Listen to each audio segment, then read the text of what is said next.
following is a special presentation of Riverfront Broadcasting Sports. It's time for Pierre Governor Baseball on KCCR and on YouTube at KCCR Sports. Pierre Governor Baseball is brought to you in part by Bank West, B&B Equipment, Wagner Auto, Fisher Rounds and Associates, and All Around Graphics. 0-2 pitch. Swing and a miss, and the Governors take game one of the doubleheader of the Lincoln Patriots as they strand the bases loaded on the strikeout. Governor Baseball is also brought to you by Ferding Electric, AirTech Heating and Cooling, Kruger Contracting, Dakota Sprinkler and Landscaping, Avera, and the Oahe YMCA. There's a strike, the throw 2-2. The tag is applied. They got him out at second. No need to strike him out. The tag from the shortstop, Matt Hansen, to retire the side. And the Governors remain on top 2-0 after 3.5. And by Kathy Sun and Shine Properties, First Dakota National Bank, CHS River Plains, Lamb Motors, Zander Auto Parts, and Gales Gas. Curveball looked out for a strike 3, and that will end the ball game as the Governors will get a doubleheader sweep of the Huron Tigers. 6 straight strikeouts recorded by Lincoln Keatles to finish off the game. And by Gateway Ford Lincoln and Toyota, Oahe Federal Credit Union, Shane's Pharmacy, Todd's Electric, Edward Jones Financial, and Faith Lutheran Church. Now, with the call of the game, the voice of the Pierre Governors, John Winkler. And a good evening as we welcome you to Hyde Stadium for the final time here in 2022 for the Pierre Governors as they take on the Mitchell Colonels in the final games of the regular season. John Winkler here alongside Blake Dean. And Blake, today and tonight, this Pierre Governor team, you can still move up in the standings. Everything looks to be where even if the Governors do lose both these games, and they're not wanting to lose these games, but it looks like they won't move down a spot in the standings. But this is a chance to get yourself in the right mindset and the right rhythm going into the playoffs starting on Saturday, because after today, it is one and done the rest of the way. It really is, John. And, it's almost a must-win situation for the Governors every time they take the field at this point. And this is a good chance to get into that mindset against, a really good Mitchell Colonels team who is 15-5 on the season, and this will be a good test for this Governor team going into the playoffs here. And this Mitchell Colonels team is 15-5 right now in the season, and they are sitting number 3 in the standings at with 42.6 seed points. The Governors right now at number 9 with 40.5 points. They would be playing Yankton in the first round if the season ends today, and still, even depending on how things end tonight, that may not change. They may be playing Yankton in the first round. They would be in the Roosevelt region and have to go to Sioux Falls. Right now it's Roosevelt, Brandon Valley, Mitchell, and Brookings as the top 4 seeds. And again, things could still change by the end of the night. Not a whole lot of games, but this is the final night of an opportunity to get some seed points. And for the Governors, there's a couple losses that you look back and say, well, if you're going to win a couple wins, things are a little bit different this season. But at this point, it doesn't matter anymore. You can't go back and change the past. Looking here at the present and this Mitchell Colonel team. Now, if you beat them twice, right now they'd be a 50-point win. They would fall down to a 47-point win. But 47 points sounds a lot better than 39 points. I agree. That's pretty simple math there, right, John. That's 47 is greater than 39. My brain can wrap around that pretty easily. My pea-sized brain, I suppose. But, as far as tonight's game, this is a good test for this Governor team.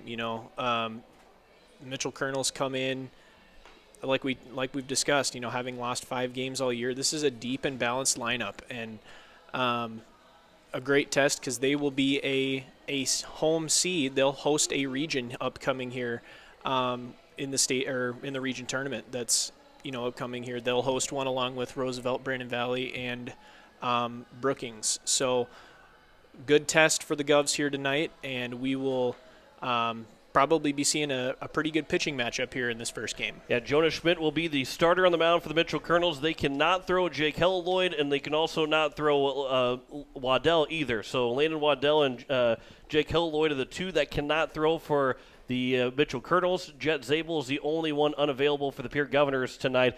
But another factor into this game is that Saturday is the region round.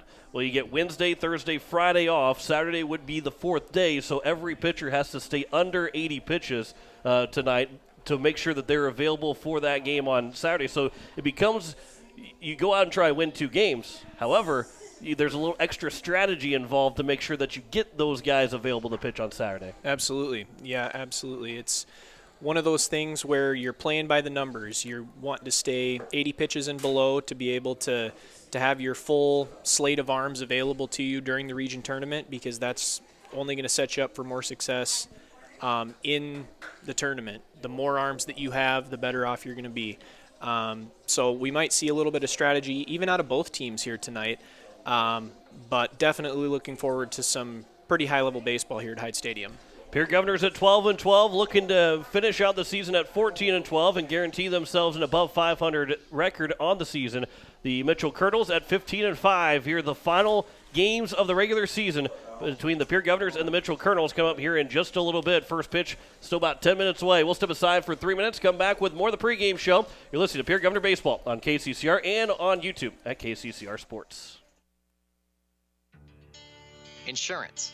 We all need it to protect our homes, health, businesses, and belongings. But having adequate coverage is just the beginning. You also need the support of professionals who stand by your side to protect what's important to you. Fisher Rounds & Associates combines the coverage you want with the commitment you need. Fisher Rounds & Associates, at your service, at your side, with offices in Pierre, Mitchell, Watertown, Sioux Falls, and Rapid City. BankWest Insurance has the expertise and resources to deliver personalized service and customized solutions. As an independent agency, we shop dozens of companies to get you the best coverage at the best price. As your trusted choice for insurance coverage, we promise to go the extra mile so you can rest assured your loved ones and your assets are protected. Contact your local agent to put BankWest Insurance to work for you. Not a deposit, not FDIC insured, not insured by any federal agency, not guaranteed by any bank, may go down in value, equal opportunity provider. At the Y, we're more than a gym. We're a cause-driven charitable organization nurturing the potential of every youth, adult, and senior in our community. From advocacy to childcare, disease prevention to athletics, swim lessons to safe spaces, our mission ensures that everyone, regardless of their financial situation, can participate in the services that we offer at the Y. We invite you to stop in and check out our youth sports, summer camps, group exercise classes, swim lessons, and so much more.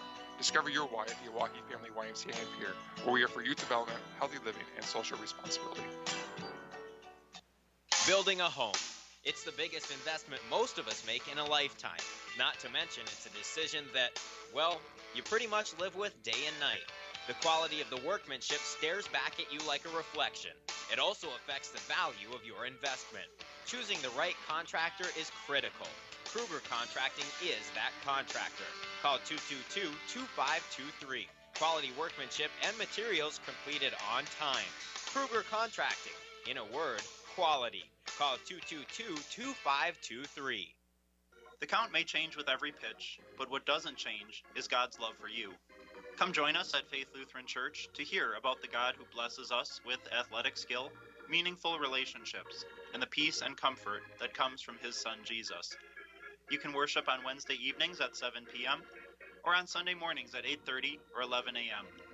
Faith Lutheran Church is up the hill at 714 North Grand, and happy to support our athletes, their families, and our community. Looking for your next new or used car, truck, or SUV? Then go no further than the comfort of your own home. Shop online at lambmotor.com. On lambmotor.com, you'll find the vehicles Lambs has in stock. You can schedule a test drive or your vehicle's next tune-up, all online. New or used, shop for it all online, anywhere you are. Lamb Motor has the right vehicle for you. Lamb Motor in Oneida and online, lambmotor.com.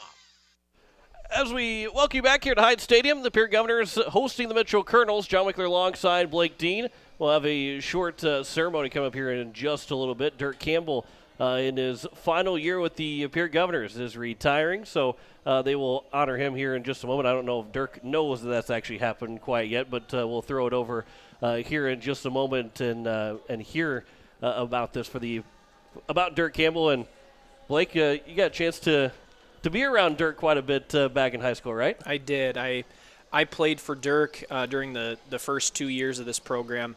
One of my favorite coaches of all time. He really kept the mood really light at practice. One of those guys that was really kind of a glue guy for the program, and the program is definitely going to miss Dirk Campbell. as he kind of wraps up his career as a coach here for this program. What better way to send him off with the first state championship that this program has ever had? Would be a very fitting way to end Dirk Campbell's coaching career. And we'll talk about that as we go along here, because I think the Governors have the tools to make that happen. While 12-12 in the season, I think once we'll get into that, we'll kind of dissect that a little bit. But this Governor team's got the ability to make that happen here as we get into the region round coming up on. Now it's going to be a tough test to get through, because they're not going to be hosting as they have for the last couple of years. But this team, I think, can easily be overlooked by just about everybody that they play. Yeah, absolutely. I think that when you can trot out, the quality of pitching that this Governor team can throw out, whether it's a Brady Getz like we'll see here tonight, whether it's a Lincoln Keenholz, Jet Zabel's thrown really well this year. You look up and down this lineup. There's a lot of arms that teams, even the high level teams like your Sioux Falls Roosevelts, your Brandon Valleys, have struggled against this year. Even your Harrisburgs when they came in here. So I think it's just about putting everything together, both on the pitching side of things and then getting the bats going, kind of getting those things to sync up would be the biggest thing to be the biggest thing to set the Governors up for success as far as that goes. So the Pierre Governors and Mitchell Colonels will throw things over for PA. We'd like to pay some special appreciation to a good friend and great supporter of Pierre baseball, Dirk Campbell. Please take the field.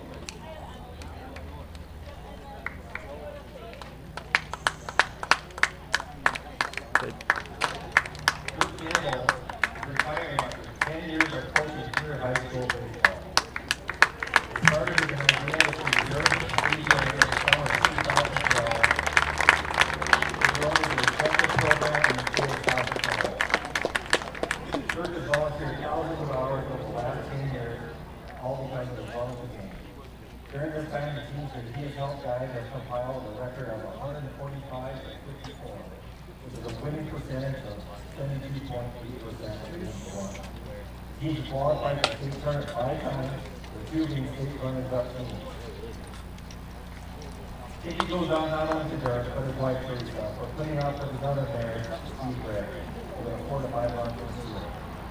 Safety for the endless hours of batting practice, ground balls, fundraising, financial contributions, and a plethora of life partners. P.S. a very pretty nice tree cake will stay after the announcement, so we've got to meet one more real thing to done for everybody. Please help join me in appreciation for Dirk Campbell.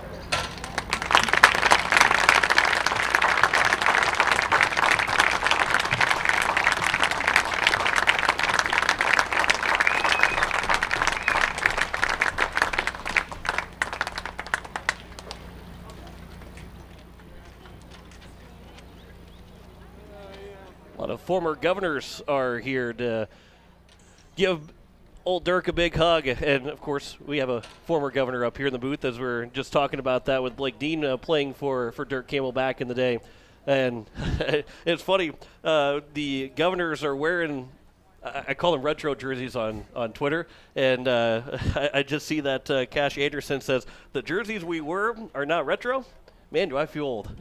and Maybe they're not supposed to be retro yet, but anytime they go out of style, I guess, or not being worn anymore, they become a retro jersey, right? Are they retro jerseys now to you? The fact that you just said something that I wore in high school is out of style hits me right in the heart there, John. But that's probably accurate, to be honest with you. And I agree with Cash. Definitely makes you feel old when something that was that we wore playing baseball is considered out of date, but goes to show that we're definitely has-beens at this point, Cash. So, is it better to say throwbacks or retros? Which is the better term for you to hear? They both still hurt, regardless. It doesn't matter. Oh, Dirk's wearing the Dirk and Steve and Ryan are all wearing the jerseys from the first year. I was told it's the first year. He could have been lying to me, and I have no idea. You can tell me if that's true or not. I can verify that those were our first-year jerseys, yes. So a nice picture and a nice picture between a lot of former players, some players now, obviously with the team right now, but a lot of good former players and from a couple of years ago, all taking a picture with Dirk Campbell and the coaches as well. And fun to see, and for Dirk, it's not going to be the same. Pierre Governor High School baseball not going to be the same without him around. Absolutely. Definitely a big thing or sad thing to see Dirk go, but on a lighter note, I just found out actually today that Dirk's going to be a grandpa. His son Trey was a year younger than me. He and his wife are expecting, so congratulations to the soon-to-be grandpa Dirk Campbell. Definitely that grandchild is in for a heck of a ride as far as getting coached up as far as baseball goes. So definitely in good hands. He's definitely going to have a fun grandpa in Dirk Campbell around. We'll go through the starting lineups here. The Metro Colonels, they're led off by Seth Muth, the center fielder. Dylan Sulek, the shortstop, will bat second. Jonas Schmidt, the pitcher, batting third. Jake Helloyd, the third baseman, batting cleanup. Peyton Mendel, the second baseman, batting fifth. Mason Garrett's the first baseman, batting sixth. Landon Waddell, the catcher, batting seventh. Brock Sparks, the left fielder, will bat eighth. And Carson Fahey, the right fielder, will bat ninth for the Metro Colonels. So they are going with the straight nine with Jonas Schmidt as the pitcher. And the retro National League lineup also make us feel a little old. At least everybody else can feel the same way since it was just last year. Jaden Wiebe is the leadoff man. He's playing second base for the Pierre Governors. George Stalley, the left fielder, batting second. Lincoln Keenels, the shortstop, will bat third. Gary Nedved, the first baseman, batting cleanup. Grayson Hunsley, the catcher, batting fifth. Cade Kaiser will bat sixth and play right field. Johnny Lyons, the third baseman, batting seventh. Jet Zabel drops down the number 8 spot, batting as a DH. And Brecken Kruger, the center fielder, rounds out the order for the Pierre Governors. And Brady Getz will be on the mound for the Governors. Only pitcher unavailable to throw for the Governors is Jet Zabel, but for Brady Getz, he will stay under that 80 pitch count. I think they're going to try and probably hold him from under 50 pitches here in this ball game. But for Getz and for the rest of this pitching staff, a chance to maybe showcase for guys that maybe aren't. Getz probably going to get the ball at some point on Saturday, whether it's game one or in relief or whatever it might be. But everybody else a chance to kind of showcase and say why they should be pitching on Saturday. Absolutely. This is a good chance for the younger arms to maybe step up and get a chance to show what they're made of, especially potentially in high leverage situations here tonight. That will be definitely a possibility against this high-powered Mitchell offense. So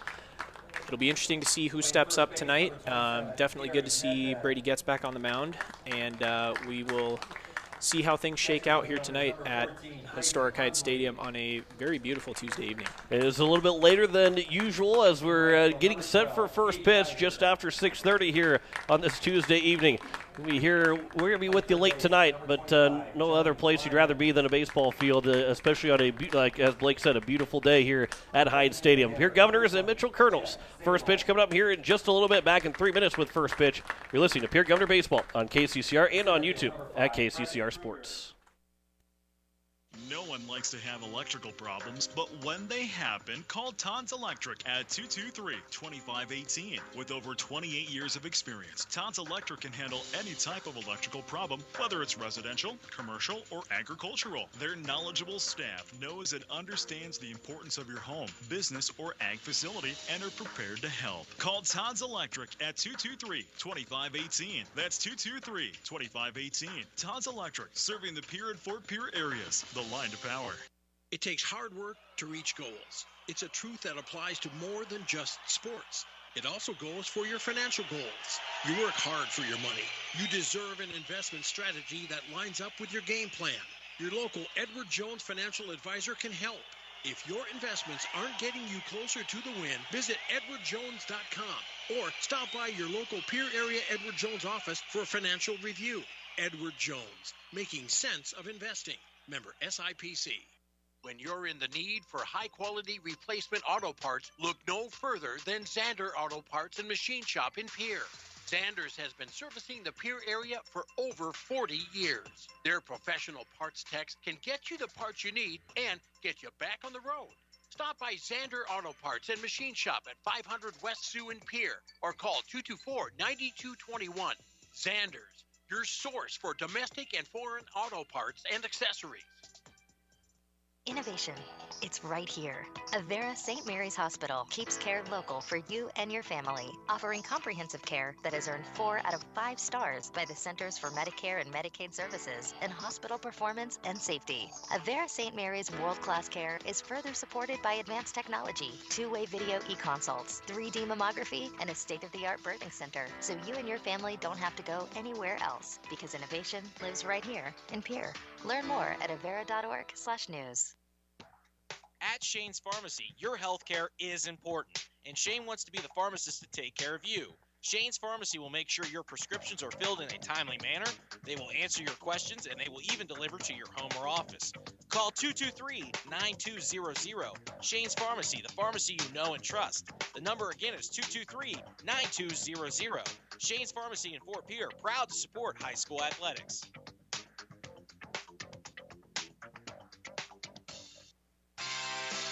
Ferding Electric has a long history of doing electrical work the right way. Economical service, professional work, and customer satisfaction is why they can say that. Ferding Electric can do residential, farm, and commercial projects. Doesn't matter if they are charged with new construction or a remodel project, they get it conducted. Contact the staff at Ferding Electric at 224-8684. They can light a spark into your next project. Ferding Electric, 224-8684. As we welcome you back here to Hyatt Stadium, we are set for first pitch for the final time in 2022 in the regular season here at Hyatt Stadium for the Pierre Governor High School baseball team. They're wearing the retro jerseys, although Blake Dean, Cash Anderson, I'm sure a lot of former governors that played with these jerseys don't really like to hear that that phrase. But the retro jerseys are out for the Pierre Governors. They get the green vests on, and a couple guys that wanted to go wanted to go sleeveless with it. Oh, geez, that would not look good. I'm glad they decided to wear undershirts. It's probably a good idea for everybody. Everybody in the crowd and all of us. YouTube would flag it inappropriate. But the Governors are looking for win number 13 of the season. They're 12-12 coming into the final 2 games of the regular season. Mitchell Colonels at 15-5. As they beat Yankton over the last weekend in a doubleheader. They won Game 1 3-0 and then won 11-1 in Game number 2. That took just 5 innings to get the job done in Game number 2. And here in this ball game, the Pierre Governors, they were supposed to play Mitchell all the way back last part of April. Did not because of weather, and it's hard to believe right now looking back, just about a month ago, that these two teams were supposed to play, and it was too cold and too windy and a little bit of some extra rain in there, a little bit of some maybe snow falling, and now it's as beautiful as ever. It feels like a good spring day for baseball, a good summer day for baseball. But here tonight, the Governors and Mitchell Colonels looking to finish the season strong, and we talked about in the open too that Brady Getz will not go far today. He has to stay under the 80 pitch count, and I think that it's going to be probably right around 50 pitches is probably going to be the max that he will go. Seth Muth will step to the plate. The center fielder lead things off as we're ready to go here from Hyatt Stadium for the final time here in 2022. First pitch, Muth is going to drop down a bunt in front of the plate. Picked up by Hunsley. The throw to first is in time, and the first pitch turns into a bunt out. Good play from Grayson Hunsley. And the leadoff man retired here as we open up at 6:38 here in this first game. Dylan Sulick, the shortstop, now here for Mitchell. Yeah, that's a heck of a play by Grayson Hunsley to be able to, recognize the drop bunt down from Muth and pick it up, put it right on the money on the inside of the bag where Gary Nedved really didn't even have to move his glove much. That's a great play by the young Pierre catcher. Here's the first pitch to Sulick, misses for ball 1, and that's a lot of confidence too for Hunsley. You got a senior on the mound, and you take charge of that play. Listen to Hunsley to take charge of the play and to make the throw to first base. Maybe, and Hunsley has since the first game of the season has been a good catcher for the Pierre Governors, but game 1 of the season as a sophomore starting, maybe doesn't make that mature play. There's a hard ground ball over to Wiebe. A nice hop for Wiebe as he lays it into the glove and throws out Sulick at first to retire the second out, and the first 2 have gone down quietly for Mitchell. an outs and out regardless of how it looks in the field. And Jaden Wiebe did not, square that ball up cleanly, but it found his glove, and he was able to make the play regardless. So 2 down here in the top of the first. Brady Getz is looking pretty good right now. Here is Jonah Schmidt now. The first pitch to him is taken high for ball 1. And again, for this Governor team, you're going to have a lot of pitchers thrown, but you're not going to have a lot of pitches thrown in your appearance. Here's the 1-0 pitch. That one's taken for a strike, and it's now 1-1. So for the Governors to have a long outing, any Governor to have a long outing, you have to have a quick inning. And for the first 2 outs, Brady Getz has had that happen. Here's now the 1-1 pitch to Schmidt. That one misses just a bit outside, and it's now 2-1. Jonah Schmidt over the weekend against Yankton went 1 for 5. He did drive in 1 run in that 11-1 win in game number 2. That pitch is fouled back. It will get out of play and out of Hyde Stadium. The count's now 2-2, and Getz is a strike away from getting a 1-2-3 inning. Brady Getz comes in with is going to be a 6th start. He is 2-2 on the season. He has given up 16 earned runs, 26 runs in total. The 2-2 pitch is upstairs, and it's now 3-2. He has given up 22 hits, 26 runs, 19 walks, 25 strikeouts, a 5.89 ERA, and a whip of 2.15. As the 3-2 pitch comes in, it will be upstairs for ball 4, and a 2-out walk to the number 3 hitter, Jonah Schmidt, to bring up Jake Helleloyd. Yeah, Getz just around the zone there. Just ended up kind of letting him off the hook, and it looks like we're going to get, courtesy runner for the pitcher here. We'll get a number for you when this player turns around. It's going to be 64 Bates will be courtesy running here for Jonah Schmidt. But, again, this is a dangerous team, so putting anybody on base, especially now with, the speed of Bates, you would consider over at first base, if Helleloyd can get a hold of a ball, that may spell trouble here for the Govs here in the top of the first. Here's the 1-0 pitch to Helleloyd. Off-speed pitch that catches the top of the zone, and it's now 1-1 here to Helleloyd.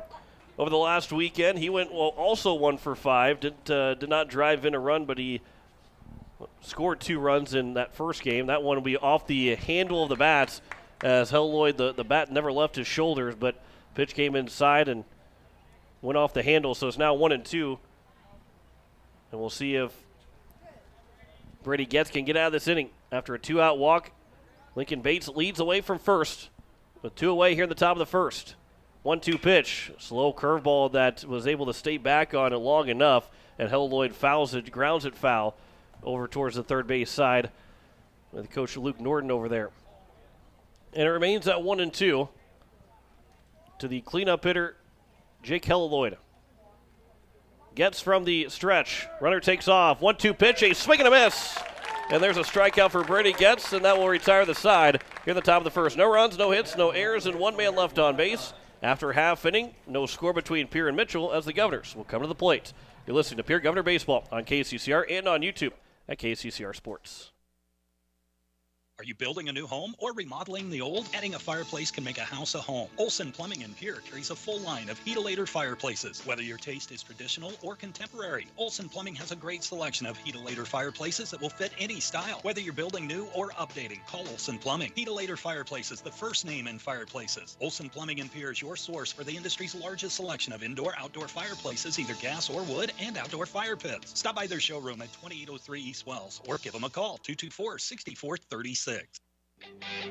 Capital City Ford Lincoln Toyota is serving the central South Dakota community and beyond with a great selection of used vehicles. Local trades and program vehicles are available. New Toyotas and new Fords are arriving and selling before they even hit the lot. So don't wait. Stop in and find out what's coming. If you've been thinking about ordering a new Ford, stop in and sit down with one of our sales specialists today. Capital City Ford Lincoln Toyota at 518 East Sioux Avenue in Pierre. Call 605-224-7378 and visit CapitalCityFordToyota.com.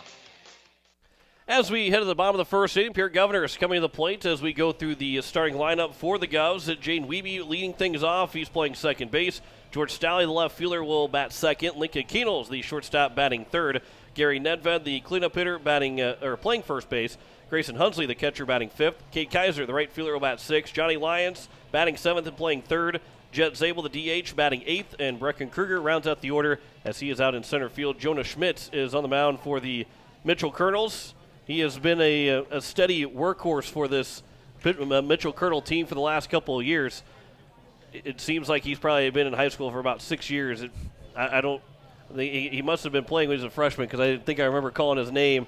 Maybe he had an older brother that played, but it feels like I've been calling his name since 2019.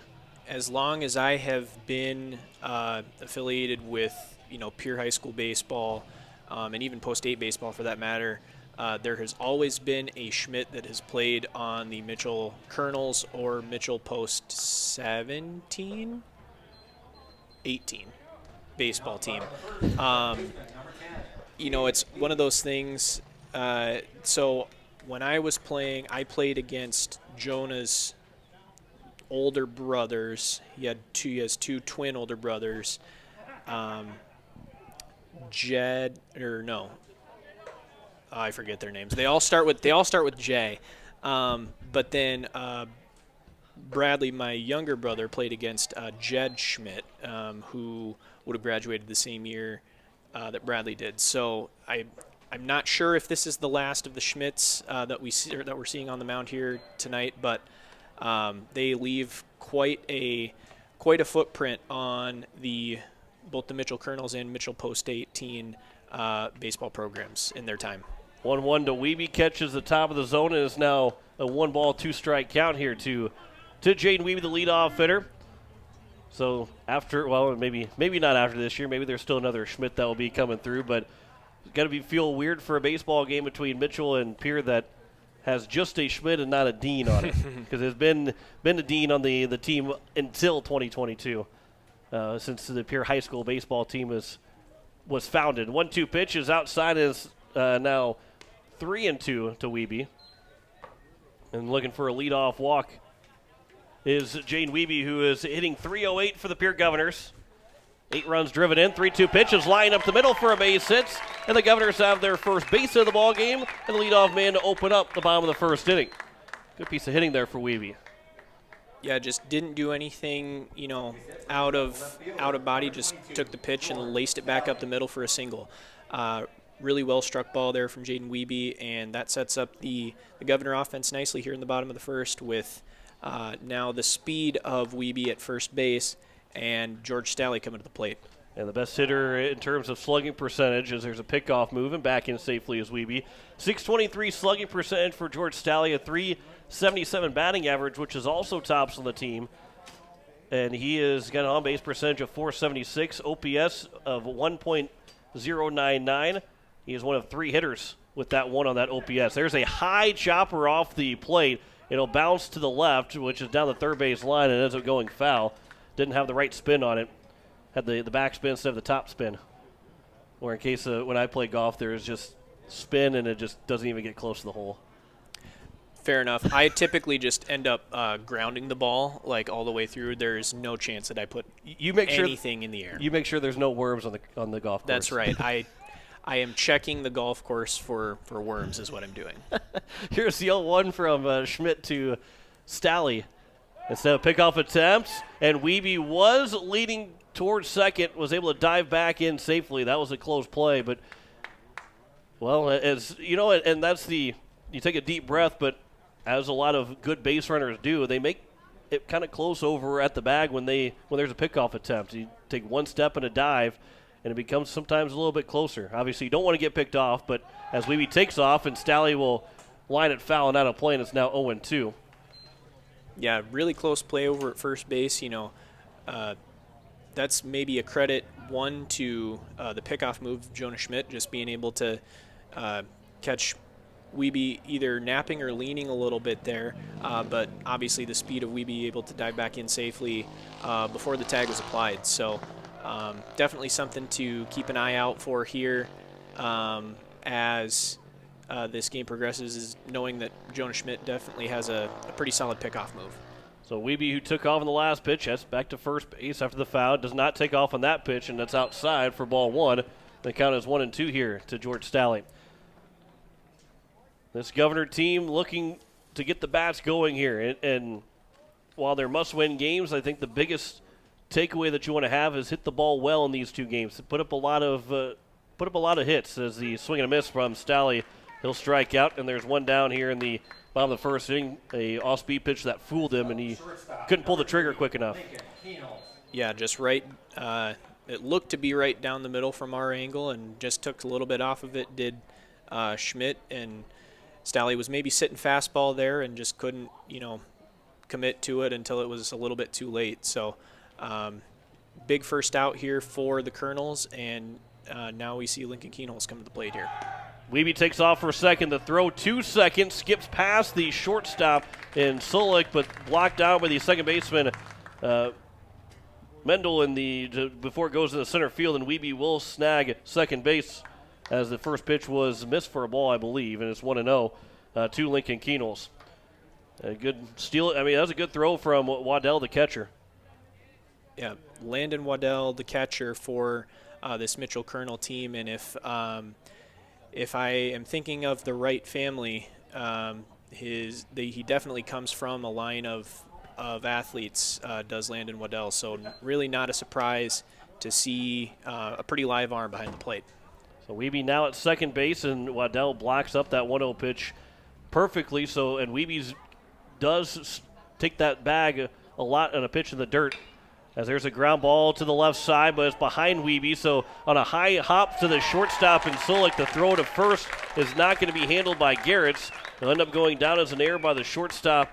Solik, it is now first and third with one down, and a good play there from Wiebe to take third base. Seeing the ball that, well, on the left side, and a lot of times you don't take off, but how that ball was hit, it read that perfectly. Yeah, absolutely. That both the advancement by Wiebe on the base paths, along with the speed of Keenholz, that was he was really booking it down the line, really forced Solik to not gather his feet. He had to make a throw pretty quickly, and was not able to get enough on it to get Keenholz out at first. So now we've got runners first and third here, one out, and a big opportunity here for Gary Nedved to drive in some runs. First pitch was fouled away by Nedved. Here's the 0-1. Keenholz takes off. The throw 2 second goes all the way through, and Keenholz will swipe that bag as the second baseman Mendel came in to cut it off if Wiebe had broken for home.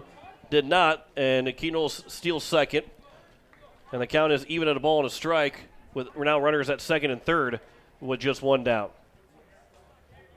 Yeah, big opportunity here for the Govs to strike here. Really would be nice to see at least one, if not two, runs on the board by the time this inning is over. Nedved was able to get a piece of that off-speed pitch from Schmidt, and it's now 1-2 to the Governor cleanup hitter. Looking to score here early on the bottom of the first. No score, second and third with one out. Go through that defensive positioning for the Mitchell Colonels here in just a moment. Schmidt will come set from the stretch. Here's the 1-2 pitch. It is upstairs, and the count is even at 2 balls and 2 strikes. As it is Brock Sparks out left, Seth Muth in center, and Carson Fahey in right. Jake Helloyd at third. Dylan Solik, the shortstop. It is Peyton Mendel, the second baseman. The first baseman, Mason Garretts. Landon Waddell behind the plate. Jonah Schmidt has the 2-2 pitch, and that one just misses a little bit outside. That's a close take from Nedved, but a smart take from Nedved. And the count is full now at 3-2, and Schmidt is in danger of walking the bases loaded. Yeah, Gary Nedved comes in with a slash line of 370, 420, and a 913 OPS with a 493 slugging percentage. 3-2 pitch misses, and that will be ball 4. First walk issued by Schmidt, and the bases are now loaded here with one out in the bottom of the first inning. And the number 5 hitter, Grayson Hunsley, will come to the plate. Hunsley comes in hitting 316 on the year, on base percentage of 355. He's slugging 368 and has an OPS of 723. Big chance to increase the on-base percentage and the slugging percentage here against Jonah Schmidt and the Mitchell Colonels, and if he does so, that would put at least one run on the board here for the Govs. First pitch misses for ball 1. Wiebe singled. Staley struck out swinging. Then Keenholz reached on an error, and then a walk by Nedved has loaded the bases up. There's a swing and a miss by Hunsley, and the count is even at a ball and a strike. If he's able to lace one down the left field line, there is a lot of space down that left field side. And with getting Nedved on at first base, he might be able to score from first if it and that the corner and how it's all it could be a little tricky if you're not used to playing out at Hyde Stadium. That left field corner can be a little bit tricky and play that ball in the right way.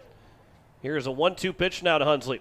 He's able to poke the bat at it. It's going to be a ground ball. Nobody's covering first base. It's going to be an infield single for Hunsley, and it gives the Governors a 1-0 lead. The first baseman and Garrett's moved over, made a sliding stop, but Schmidt didn't come off the mound right away. The second baseman, Mendel, couldn't get over in time. And the Governors take a 1-0 lead on a infield single that looks like a line drive in the book for Grayson Hunsley. And the Govs now lead at 1-0 here with still one out in the bottom of the first. Yeah, sometimes it's not about how hard you hit it. It's about the old adage is to hit it where they ain't. And, Hunsley put it to the right of Mason Garrett's the first baseman. He kind of had to make a diving play to his right, and then there was nobody covering first. Schmidt did not cover first base. I think he was looking to maybe back up the throw home, so there was nobody to cover first base. By that point, Wiebe was easily having scored, and there was really no play for Garrett's to make there. So goes down as an infield single there for Hunsley, and the Govs are up 1-0 here with one out in the bottom of the first. Spencer Easlin running for Hunsley. Here's the 1-1 to Kaiser. Swings and misses. And going back to the point I made on Landon Waddell, it is his he does come from the line of athletes that I was talking about. His older sister, Tevin, is actually a professional swimmer in the International Swimming League. She swam collegiately for the University of Minnesota, and obviously now as a professional athlete, you can see the athleticism that he brings both with his arm and being a pretty good backstop back there. Kaiser swings and misses and strikes out, and that's 2 away. Schmidt has struck out both out so far. Here's Johnny Lyons with the bases loaded. There's taking high for ball 1 on his first pitch. How did you find that out? Being a former swimmer and knowing the swimming community here in South Dakota, I figured with the last name Waddell and just knowing, that family pretty well, I assumed that was who it was, and it ended up being. Yeah. I just looked on Facebook to confirm that, but the research department still the research department has moved on to the on-air side too, as it counts 2-0 here to Johnny Lyons. It's now 3-0 as that misses outside. That's fantastic research. There's not a lot of separation in South Dakota, John. There's really not. Here's the 3-0 pitch from Schmidt to Lyons, probably taken all the way, and it is right down the middle, and Lyons was taken all the way. 3-1, still good hitters count here. With the bases loaded, 2 outs, a 1-0 lead for the Governors here in the bottom of the first inning. Keenholz leads away from third, Nedved from second, Hunsley from first. 3-1 pitch, Lyons back up the middle, fielded by Solik at short. He'll underhand flip it to second to retire the side here in the bottom of the first inning. 1 run does score in the inning on 2 hits. There was 1 error and 3 men left on base. We head to the top of the second, and the Pierre Governors have a 1-0 lead over the Mitchell Colonels. You're listening to Pierre Governor Baseball on KCCR and on YouTube at KCCR Sports. Hey, let's go. We're going to be late for the baseball game. I know, my air conditioner is letting me down like our middle reliever last game. I have to give someone a call. That's easy. Call in the closer, AirTech Heating and Cooling. They use Coleman brand heaters and air conditioners, and like our team's closer, AirTech with Coleman products give us quality and dependability we can trust to win the game. You're right. I'm going to the bullpen. AirTech, I need you. Most of us already know that Gales Gas of Pierre is the place to call for propane. They offer an automatic fill plan so you never have to worry about running out of propane. They accept debit and credit payments or a budget payment plan to spread out the cost throughout the year so you never have surprises when you get your bill. For delivery, convenience, and great customer service, call Gales Gas at 224-5518. That's Gales Gas at 224-5518. As we welcome you back here to Hyde Stadium, it is the top of the second. The Pierre Governors lead at 1-0 over the Mitchell Colonels. John Winkler alongside Blake Dean as it's 5, 6, and 7 now for the Mitchell Colonels. Peyton Mendel, Mason Garrett's, and Landon Waddell, the first 3 hitters against Brady Getz, who allowed just that 1 walk in the top of the first inning. Pierre Governors at 12-12, and Blake, we kind of mentioned it a little bit during the pregame show that this Governor team, while they are sitting at the number 9 spot and have probably been farther down the standings than they have been the last couple of years, this is still a very dangerous team in a format where you have to win 2 games in one day. And I don't think anybody wants Pierre in their region going into Saturday as the first pitch is upstairs for ball 1. Yeah, I would agree with that wholeheartedly, John. You take a look at the stable of arms, especially the starters that Pierre has, be it a Brady Getz or, a Lincoln Keenholz, kind of looking on down the line here. Jet Zabel, we talked a little bit about. Christian Busch has thrown some innings this year. Jackson Edmonds thrown some innings this year.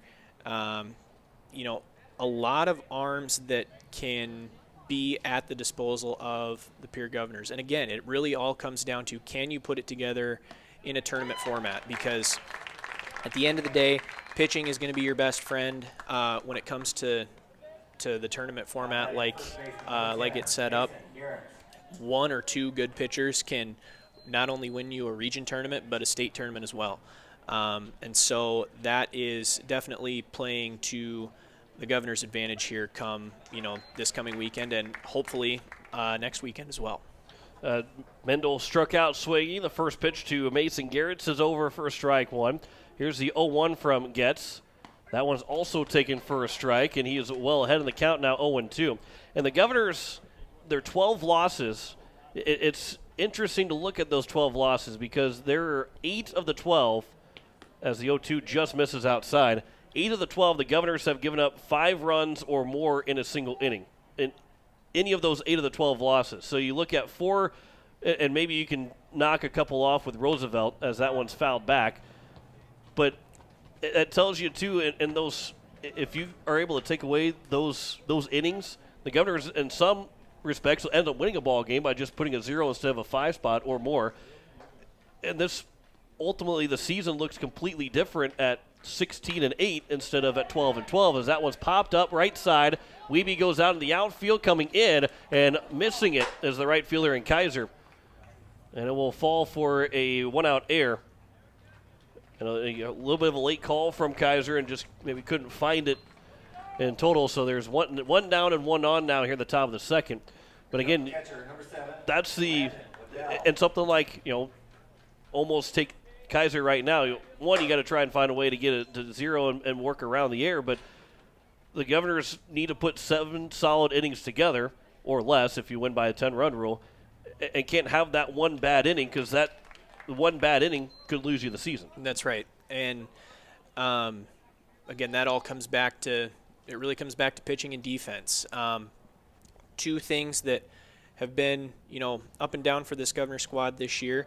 It seems like there's games where the pitching has been pretty solid, but the defense isn't quite up to par. And, there's times where that's vice versa, where the defenses look pretty in tune, but the pitching hasn't been necessarily all the way there.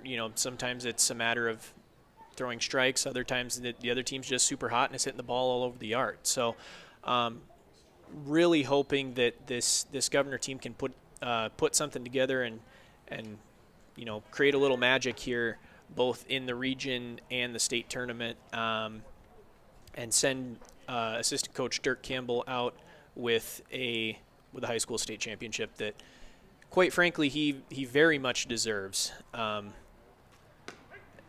In terms of his what he's brought to this program over the last 10 years. Count is 1-2 here to the hitter in Landon Waddell, the catcher, with the 1 on here in the top of the second inning. Governors lead at 1-0. You're listening to KCCR Pierre, a Riverfront broadcasting station, just past 7 o'clock. If you're just joining us, maybe if you're here in the top of the second, as there's a pickoff attempt and back in safely is the runner at first and Garrett's.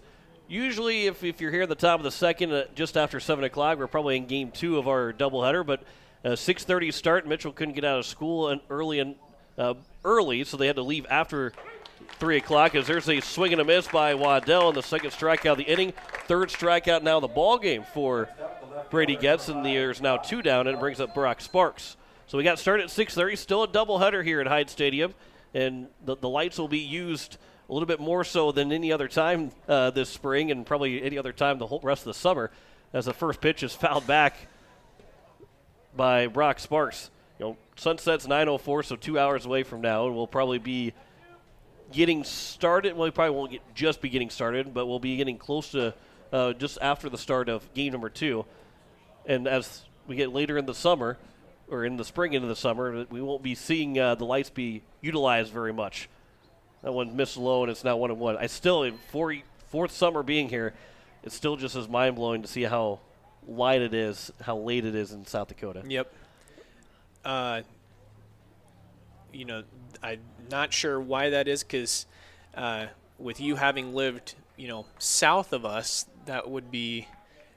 I'm not entirely sure how that works, I guess. So I guess we get a little science here. But the sun, I guess, because in Alaska you get the 24 hours. Well, right. So a little bit. Well, and plus, I get what you're saying. We're on the far edge of the central time zone, where we're a little bit closer in Missouri and southeast Missouri, a little bit closer to the eastern time zone. Yeah. It's still it gets dark at around 9 o'clock in the middle of summer, but at this point, I think sunset in Cape Girardeau is still just after 8 o'clock or right at 8 o'clock.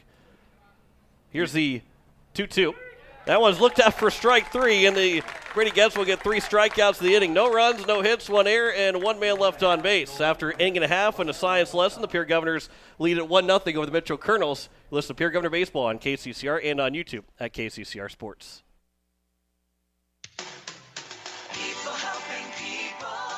Have you ever wondered what the benefits are of becoming a Owyhee Federal Credit Union member? At Owyhee Federal Credit Union, we reinvest profits in you. We do this in the form of lower interest rates, higher dividends, and low to no fees. So come check us out or come in at 221 East Pleasant Drive in Pierre, because at Owyhee Federal Credit Union, we treat our members like they own the place because, well, they do. Owyhee Federal Credit Union. Wondering what to do with the pitted and rutted drive? B&B Equipment will get you covered. Wanting to put something down the ground? B&B Equipment will put a hole in your project. Need to even up that property?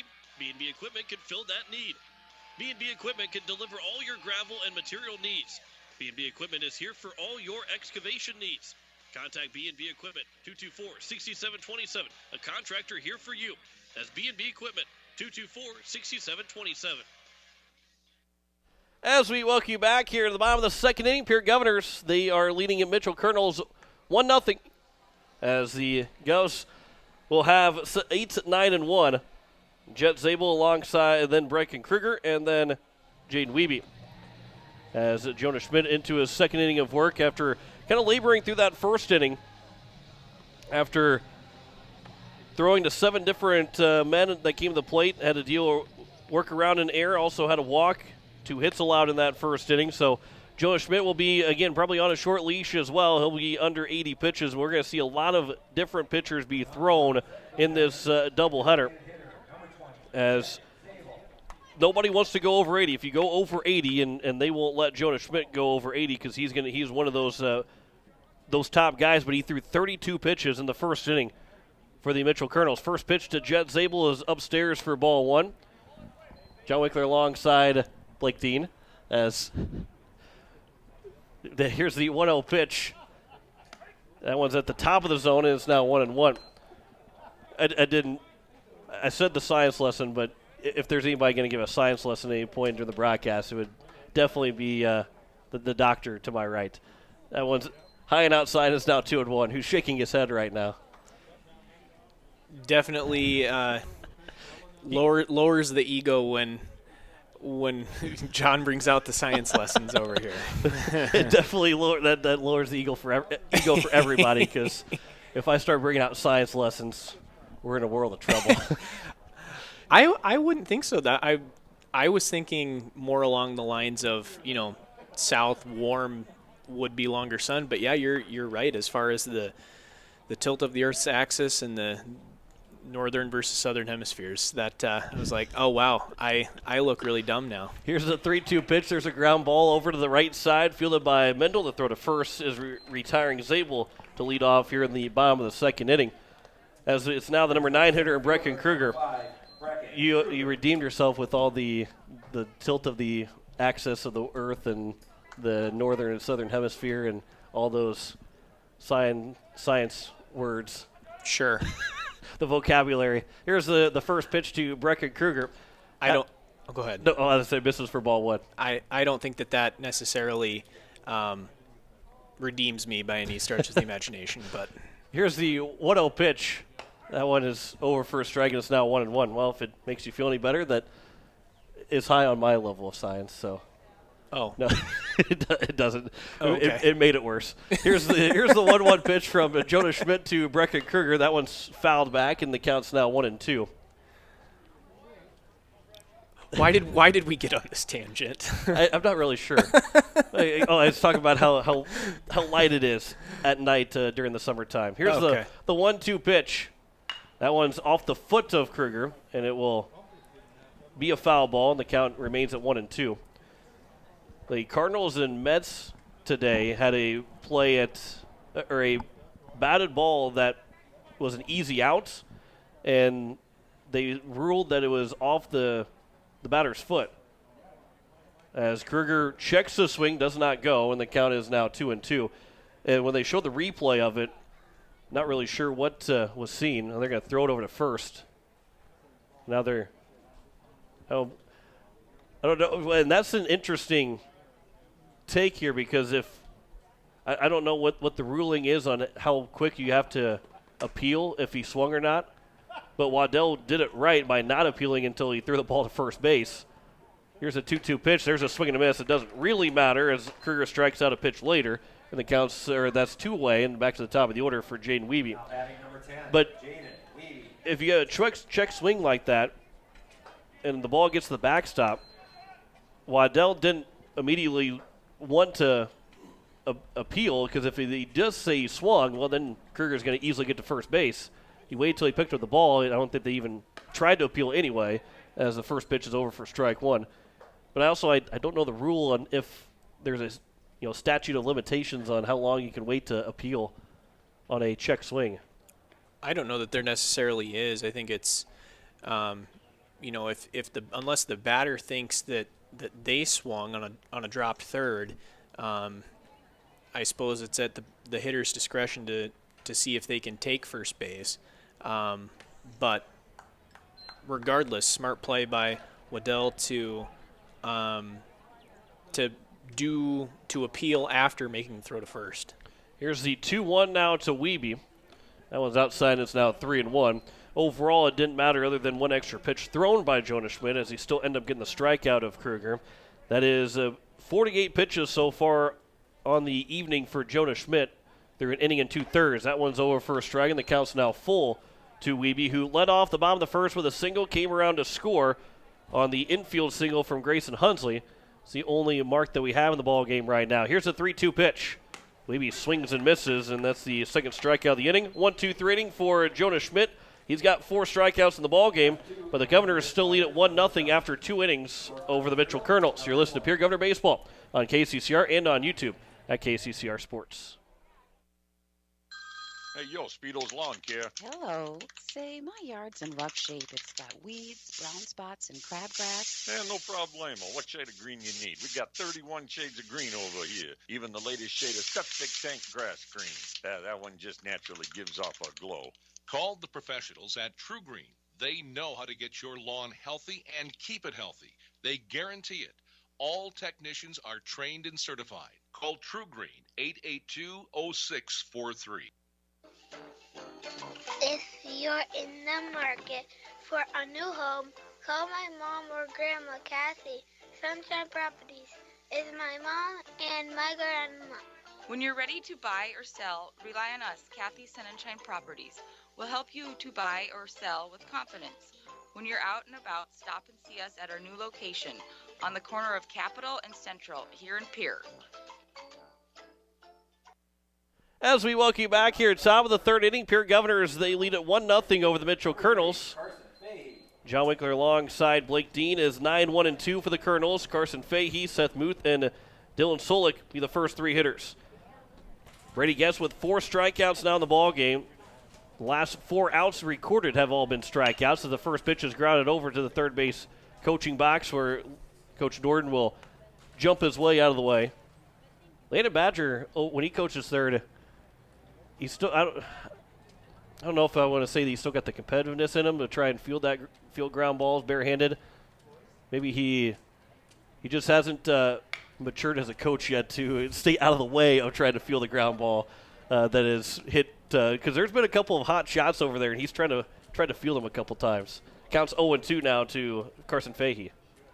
Brave man, that Landon Badger. Definitely still the athlete in him. Of course, as most of you know, Landon played collegiate baseball at SDSU, so definitely probably the competitive juice is still flowing here because this is, I believe, his first season not playing baseball. So definitely still has those competitive juices flowing as a coach and wants to eat up any ground balls or line drives, whether they're hit 2 miles an hour or 200 miles an hour. Here's a 2-2 to Fahey. That's upstairs, and from 0-2 now to 3-2 for the number 9 hitter, Carson Fahey. But I guess I can't blame him. You know, he's still the first year outside of playing baseball and being a coach. You still feel like you got to try and make those plays. There's a swing and a miss of Fahey, and there's the 5th strikeout of the ball game for Brady Getz, and that is 5 in a row in terms of outs recorded. And there's one down here in the top of the 3rd inning. The only blemish in between those strikeouts was an air charge to Kaiser as Seth Muthu he bunted to lead off the ball game. The first pitch, it was retired by Hunsley on a 2-3 putout. Will take a first pitch strike. But as he gets a little bit older and maybe the hands start to go a little bit, he probably won't be trying to get too many ground balls that are hit very hard to the third base coaching box. There's a ground ball to the right side, fielded by Wiebe. The throw to first is in time, and it's 2 up and 2 down here quickly in the top of the 3rd inning, and it brings up the number 2 hitter in Dylan Solik, who also ground out to Wiebe in his first trip to the plates. And it might just be me, but having coached, in the third base box, fielding a routine ground ball just barehanded, a lot different than fielding it with a glove. It definitely stings a little bit more. So, like I said, braver man than I, that's for sure. I'll say the ego takes a little bit of hit if you don't feel it cleanly. Here's the 1-0 pitch. That one just misses, and it's now 2-0. Maybe a little bit outside, maybe crossed the plate a little bit too high. It counts 2-0 here to Solik. Here's the 2-0. There's a hard hit ball out towards center field. Brecka Kruger going back to the track, leaps up, can't make the catch. It's off the wall. Kruger picks it back up, stopping at second will be Solik, and it's the first of the ball game for the Mitchell Colonels. It's a 2-out double, and the inning isn't quite over yet. It's a man in scoring position here for the Colonels, as it brings up the pitcher and Jonah Schmidt to help himself out to try and tie this ball game up at the top of the 3rd. That ball was laced to center field by Solik. One hop the wall. Kruger actually did a really nice job to relay that ball back into the infield to keep Solik at second base. But a precarious situation here for the Governors with a runner on second, 2 outs, and Brady Getz sporting the number 38 on the back of the jersey, looking to get out of this jam here in the top of the 3rd. Here's the first pitch to Jonah Schmidt. That one will miss for ball 1. Was that Blake Dean's number back in the day, 38? Yes. Oh, it was. That's why the reference was made. He's sporting the retro uni, as you were saying. Counts 2-0 here to Jonah Schmidt, the pitcher. Is he throwing better than Blake Dean? Oh, a million times better. A million times better. I have to figure out where the stats are and see the Blake Dean stats. Maybe not so much pitching-wise, but just overall see the Blake Dean stats. Nobody will ever see them. They will remain buried. 2-0 pitch is in the dirt, and it's now 3-0, just like the buried in the depths of the internet. I was gonna bury the depths of the internet. I was gonna say the stats of Blake Dean was buried in the dirt, just like how Brady Getz threw that pitch in the dirt. Hey, good reference, John. Love it. Hey, I try my best. They're going to intentionally walk now Schmidt now with a 3-0 count. So it keeps Getz from throwing one extra pitch. And now Jake Helloy will come to the plate. Lincoln Bates will go out to courtesy run at first base for Schmidt. But now Helloy, who struck out swinging to end the top of the first, has an opportunity with runners at first and second here, and 2 outs at the top of the third to try and drive in the Mitchell first run and tie this ball game up at 1-1. Here's the first pitch from Getz. That one's at the letters for strike one. A little disagreement from Helloy in terms of just shaking his head and nothing said back to the umpire, but the count is 0-1 to Helloy. Here's the 0-1 from Getz. Curveball that catches the top of the zone as well, and it's quickly 0-2. And now Brady Getz can go anywhere with this pitch. I was going to say, if you're Jake Helloy, you're really scratching your head. What does he go to? Off speed? Does he go high fastball? We'll see 0-2 here. And here is the 0-2 from Getz. It's a fastball looked at for strike three, and that retires the side. Another strikeout for Brady Getz, make it 6 on the evening. No runs, 1 hit, no errors, 2 men left on base. We head to the bottom of the third, and the Pierre Governors lead the Mitchell Colonels 1-0. You're listening to Pierre Governor Baseball on KCCR and on YouTube at KCCR Sports. Hey you. Are you at a job that is fulfilling, has good benefits to support you or a family today, and retirement goes down the road? If you just said no, listen up. CHS River Plains is hiring operations personnel, drivers, and custom applicators at several locations. These come with a knockout affordable benefit package for you and the whole family. Apply to a job with CHS River Plains and up your benefits straight up. To apply, visit us online at chsriverplains.com or stop in at one of our locations.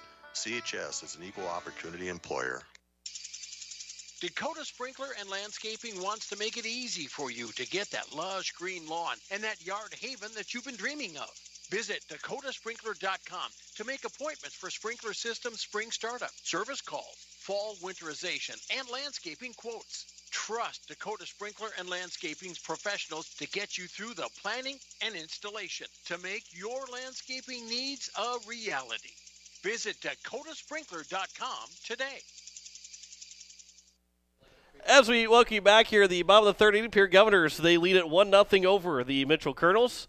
Jonas Schmidt staying out of the mound right now, and again, for the Mitchell Colonels, he's got 50 pitches through 2 innings.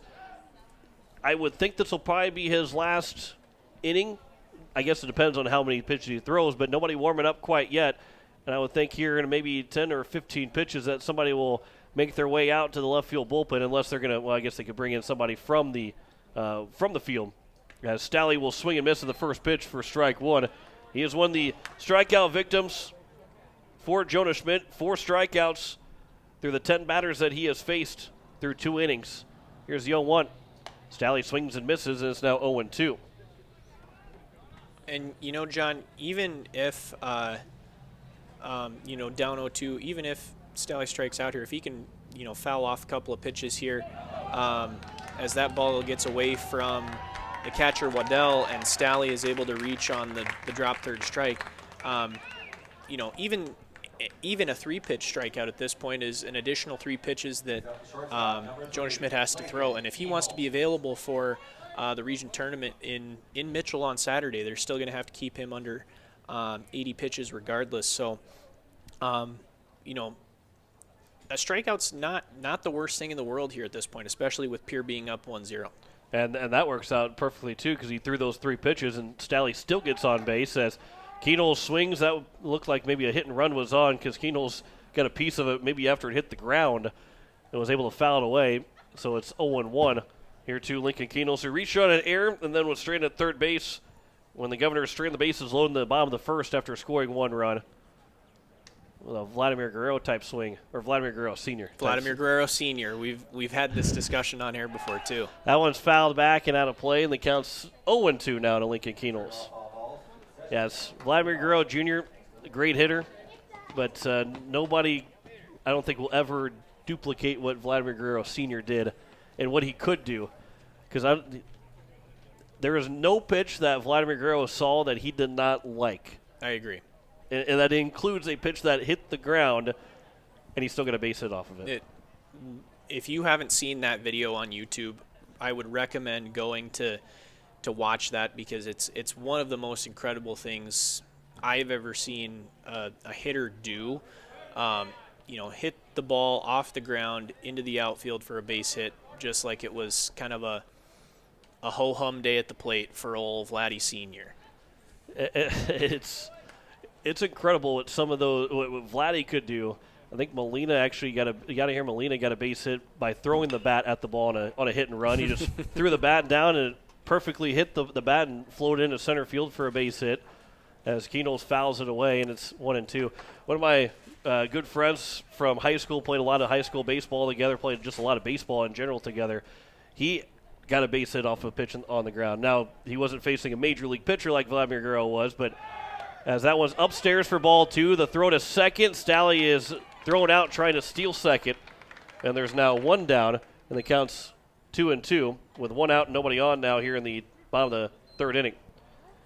But he was able to get a base hit off of a pitch on that hit the ground, able to put out, and he also threw the bat at the ball at one point, and he did not hit the ball that time. He ended up striking out, I think, but he also did not see a pitch he didn't like throughout his career of playing baseball. Those are some of my favorite hitters, the ones that their zone is from literally off of home plate to their eyeballs.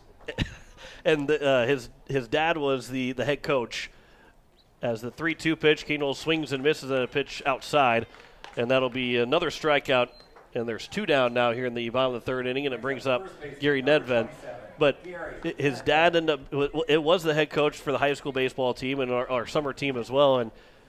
And he just about almost once a game, my buddy Spencer would swing at a pitch that was above his head, and after a while of his dad and our head coach yelling at him that it was above his eyes or above his head, as Nedved, that pitch was above his head, and thankfully Nedved did not swing at that pitch. It's almost like you're a psychic, John. Right. Uncanny, Thankfully, really. Nedved did not swing at that pitch, but after a while, he stood at third base. He lifted his hand above his head and showing Spencer that the pitch was above his head and didn't say a word, as that one's skied out towards right center field, going over as the right fielder in Fahey to make the catch, and that will retire the side here in the bottom of the 3rd inning. No runs, no hits, no errors, and no one left on base. We have played 3 completes, and the Pierre Governors still lead Mitchell 1-0. You listen to Pierre Governor Baseball on KCCR and on YouTube at KCCR Sports. Wagner Auto Company is your complete transportation headquarters. You'll find a great selection of quality new Buick, GMC, Chrysler, Dodge, Ram, and Jeep vehicles, plus a great selection of quality pre-owned and certified pre-owned vehicles. They'll take good care of you after the sale with a full-service parts and body shop, along with a friendly financing team that'll do their best to get you into your next new or pre-owned vehicle with financing that fits your budget. Wagner Auto is your local, family-owned, full-service dealership in Pierre. WagnerAuto.com. That's WagnerAuto.com. Comtech is a total technology solutions provider. Comtech is ready to get technology to work for you, not against you.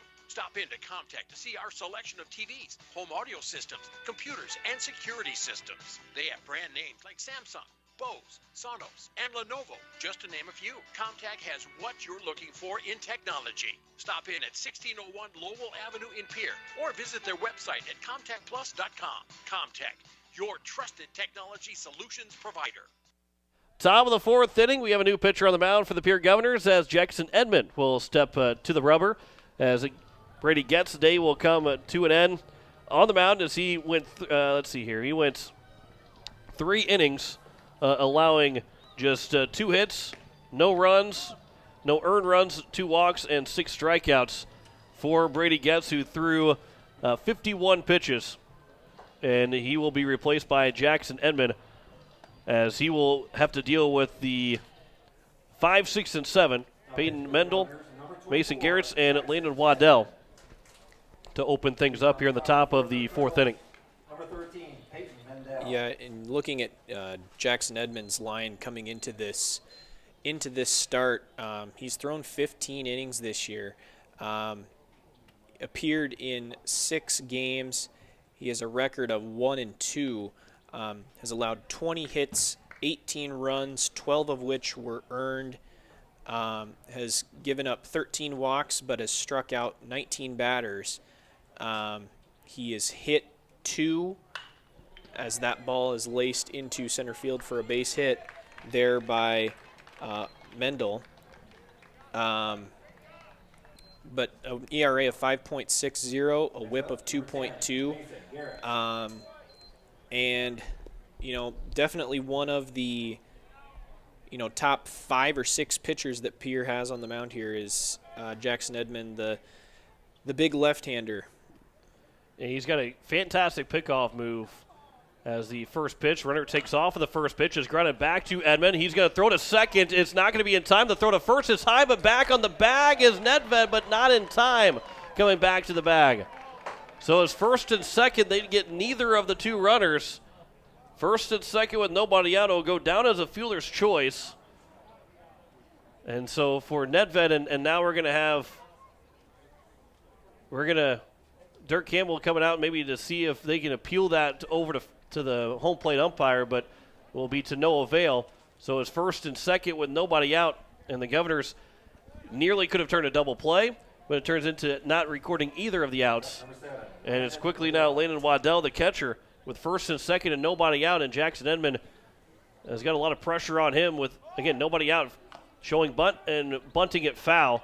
For strike one is Landon Waddell, the catcher, who was 0 for 1 with a strikeout. Yeah, that was absolutely worst case scenario there for the Governors. Just a comebacker to Edmond, and he made the right play, but a heck of a break by Mendel going from first to second just really disrupted things. He got in there safely. As the bunt is laid down, I'll let you call this play, John. The throw to third is in time, so they do get the lead runner on the bunt from Waddell, and a fantastic play from Edmond. That's a lot of confidence because you have to make that good throw. It's a little bit easier to get. It is easier to get the guy at first base. That's why they end up being a sacrifice bunt. But the strike from Edmond, and it maybe a little bit easier being a lefty, being able to field it and throw it over across. You don't have to turn your body all the way around to throw him out at third base. And the bunt went back to the pitcher and not where they were wanting it to go for Waddell. So there's one out and runners at first and second as the first pitch is in the dirt to Brock Sparks for ball one. And that's exactly what I was going to mention too, John, was a bunt right back to him. That's a heads-up play by Jackson Edmond to make the throw over to third base rather than, turning his body all the way around and trying to get the out at first. There's a foul ball. Just got a piece of it with Sparks, and the count is even at a ball and a strike. Sparks is 0 for 1, struck out looking. Brady Getz had that was one of his 6 strikeout victims, and Getz picked up all 6 of those strikeouts. He finished the first inning with the strikeout, got all 3 outs in the second, and 2 of the 3 outs in the third. Throwing 50 pitches on the day. 1-1 pitch misses just a bit outside, and the count is 2-1 here to Sparks. Carson Fahey, the right fielder, is on deck. In first and second with 1 out here in the top of the fourth. A 1-0 lead for the Pierre Governors. 2-1 pitch, swing and a miss. And the count is even at now on 2-2. Yeah, big situation here for Jackson Edmond to try and get out of this top of the fourth here. Single to lead off the inning. Fielder's choice that allows the runners both be on first and second. And really another fielder's choice that got the lead out. So, and especially here against the bottom of the Mitchell-Kernel order, definitely something to, these 8-9 hitters to try and work his way out of this jam, especially in his first inning of work here. Count is 2-2. Another pitch grounded up the middle, fielded by Keenholz at short, throw to second for 1, back to first is a high throw. And off the bag was Nedved as it goes down as another fielder's choice, but there's now 2 outs and runners at first and third with 2 away. So that is the third fielder's choice in a row by the Mitchell-Kernels. And Garrett's moves from second to third. Waddell is out at second, 6-4 on the putout. And Sparks now at first on the fielder's choice. So Garrett's reached on a fielder's choice. Waddell ended up getting on first on a fielder's choice on a failed sacrifice bunt attempt. And then a fielder's choice for Brock Sparks. And it's now Carson Fahey with 2 outs and runners at first and third.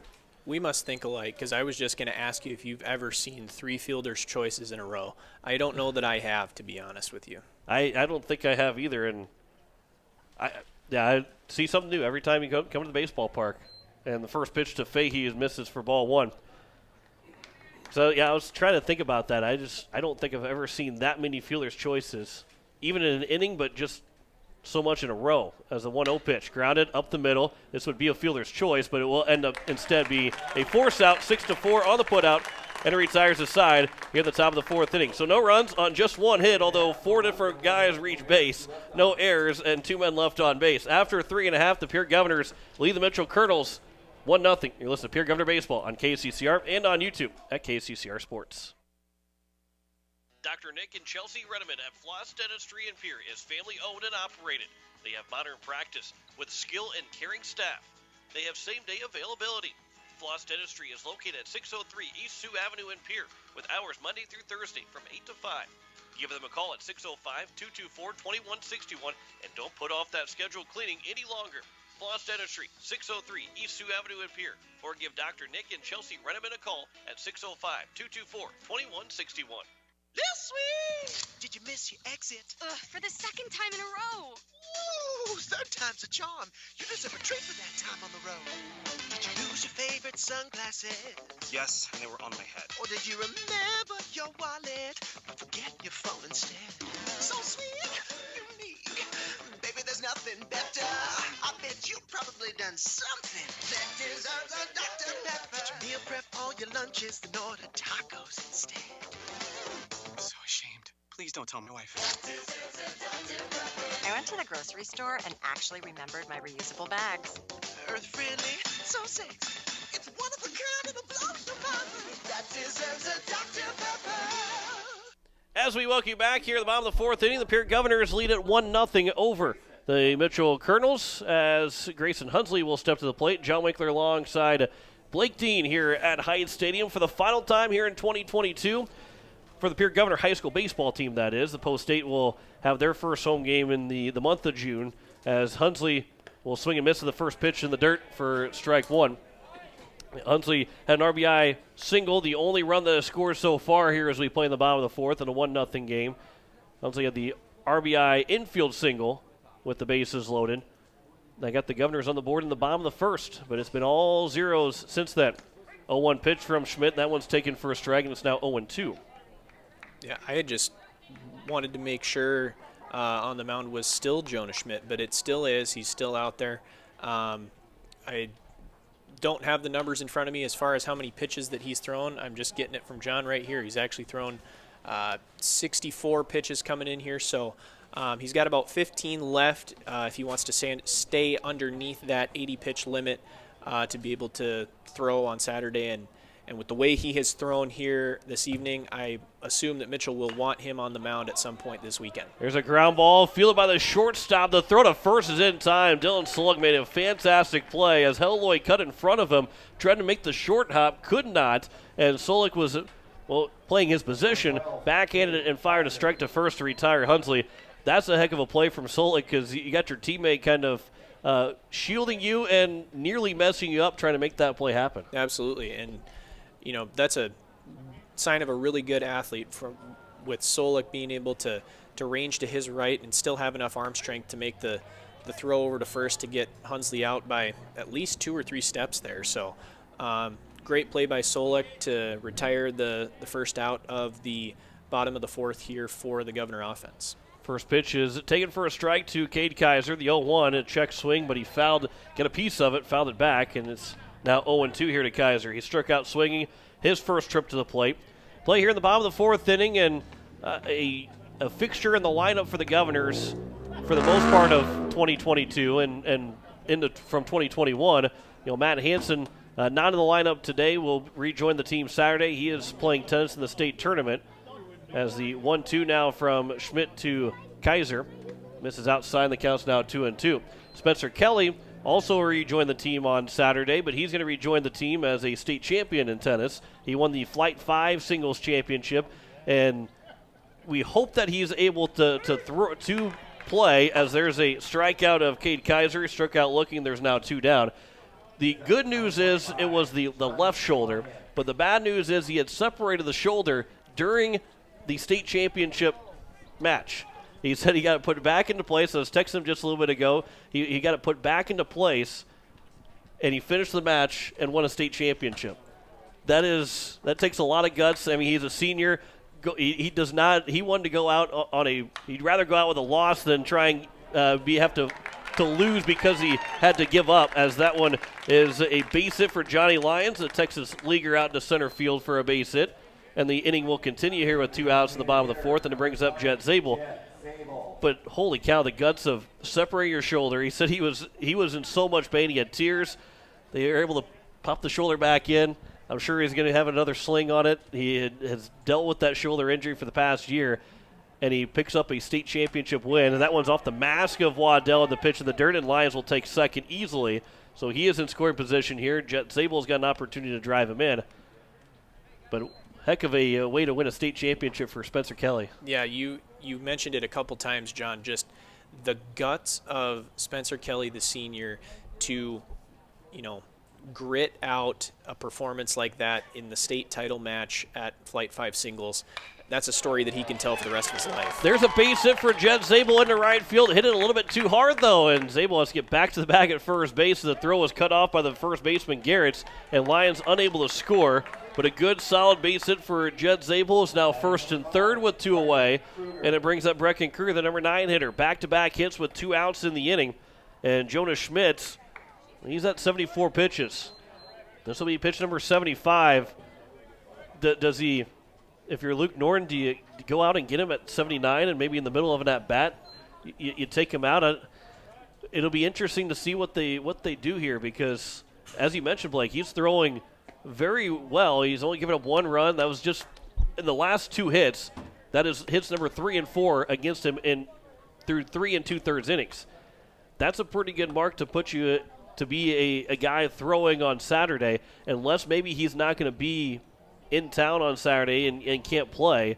They're saying, well, go out and throw 105, as there's a step to third and look to first, but no throw.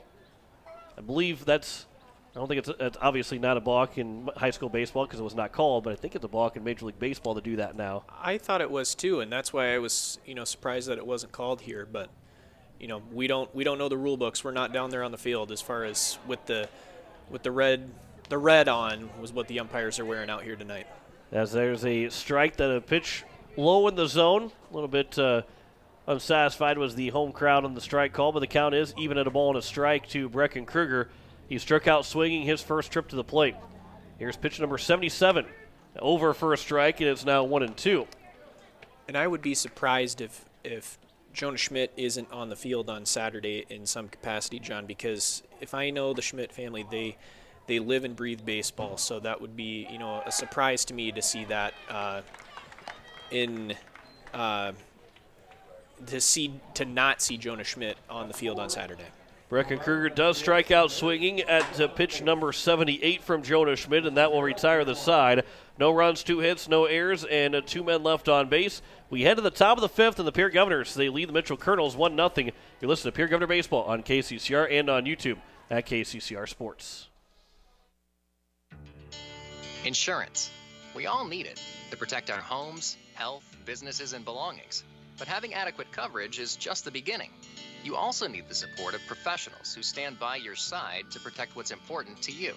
Fisher Rounds & Associates combines the coverage you want with the commitment you need. Fisher Rounds & Associates, at your service, at your side, with offices in Pierre, Mitchell, Watertown, Sioux Falls, and Rapid City. BankWest Insurance has the expertise and resources to deliver personalized service and customized solutions.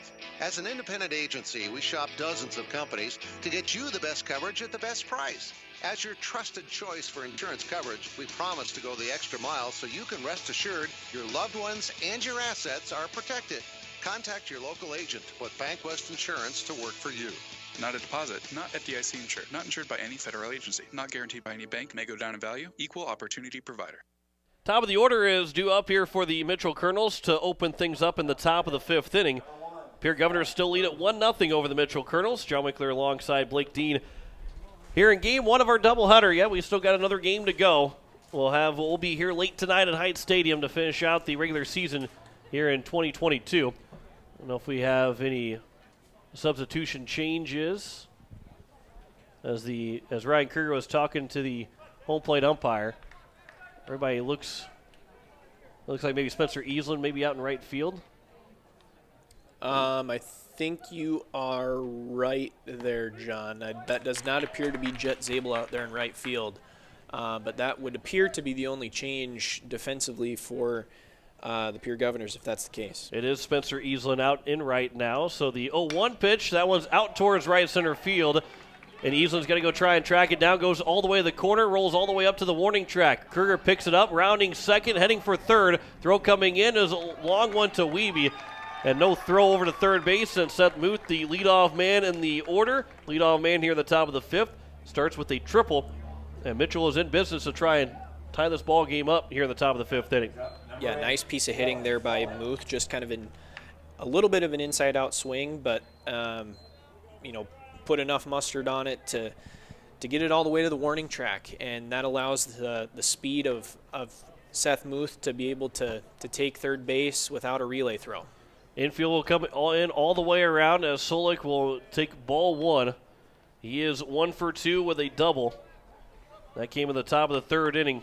That was just the third hit of the ball game for the Mitchell Colonels. 1-0 pitch. That one's taken for a strike, and it's even at a ball and a strike. Again, infield in all the way around, pretty much even with the bags. Not all the way into the infield is the middle portion of the infield, but trying to keep Muth at third base on a ground ball. Here's the 1-1 pitch. There's a foul ball out of play, and it's now 1-2.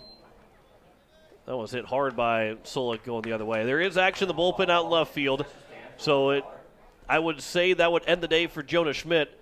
And Blake, you mentioned it right when we went to the commercial break, walking the tightrope to try and keep him under 80 pitches, but Jonah Schmidt was able to make that happen. Here's the 1-2. There's a high chopper off the glove of Edmond. The only play is to first. He was able to pick it back up and underhand flip it to Nedved covering first base, and it's a 1-3 put-out, RBI ground out. And we are tied now 1-1 as Jonah Schmidt will come to the plate. And he's got a chance to still help himself out here, because while he won't take the mound again in the bottom of the fifth inning, he's still the pitcher of record. He cannot take the loss anymore. And if Mitchell Colonels pick up the lead, he'd be in line for the win. First pitch is upstairs for ball one. I was going to say, a great spot to be in if you're Jonah Schmidt here. Chance to help your own cause. You no longer are the pitcher of record if your team loses the game.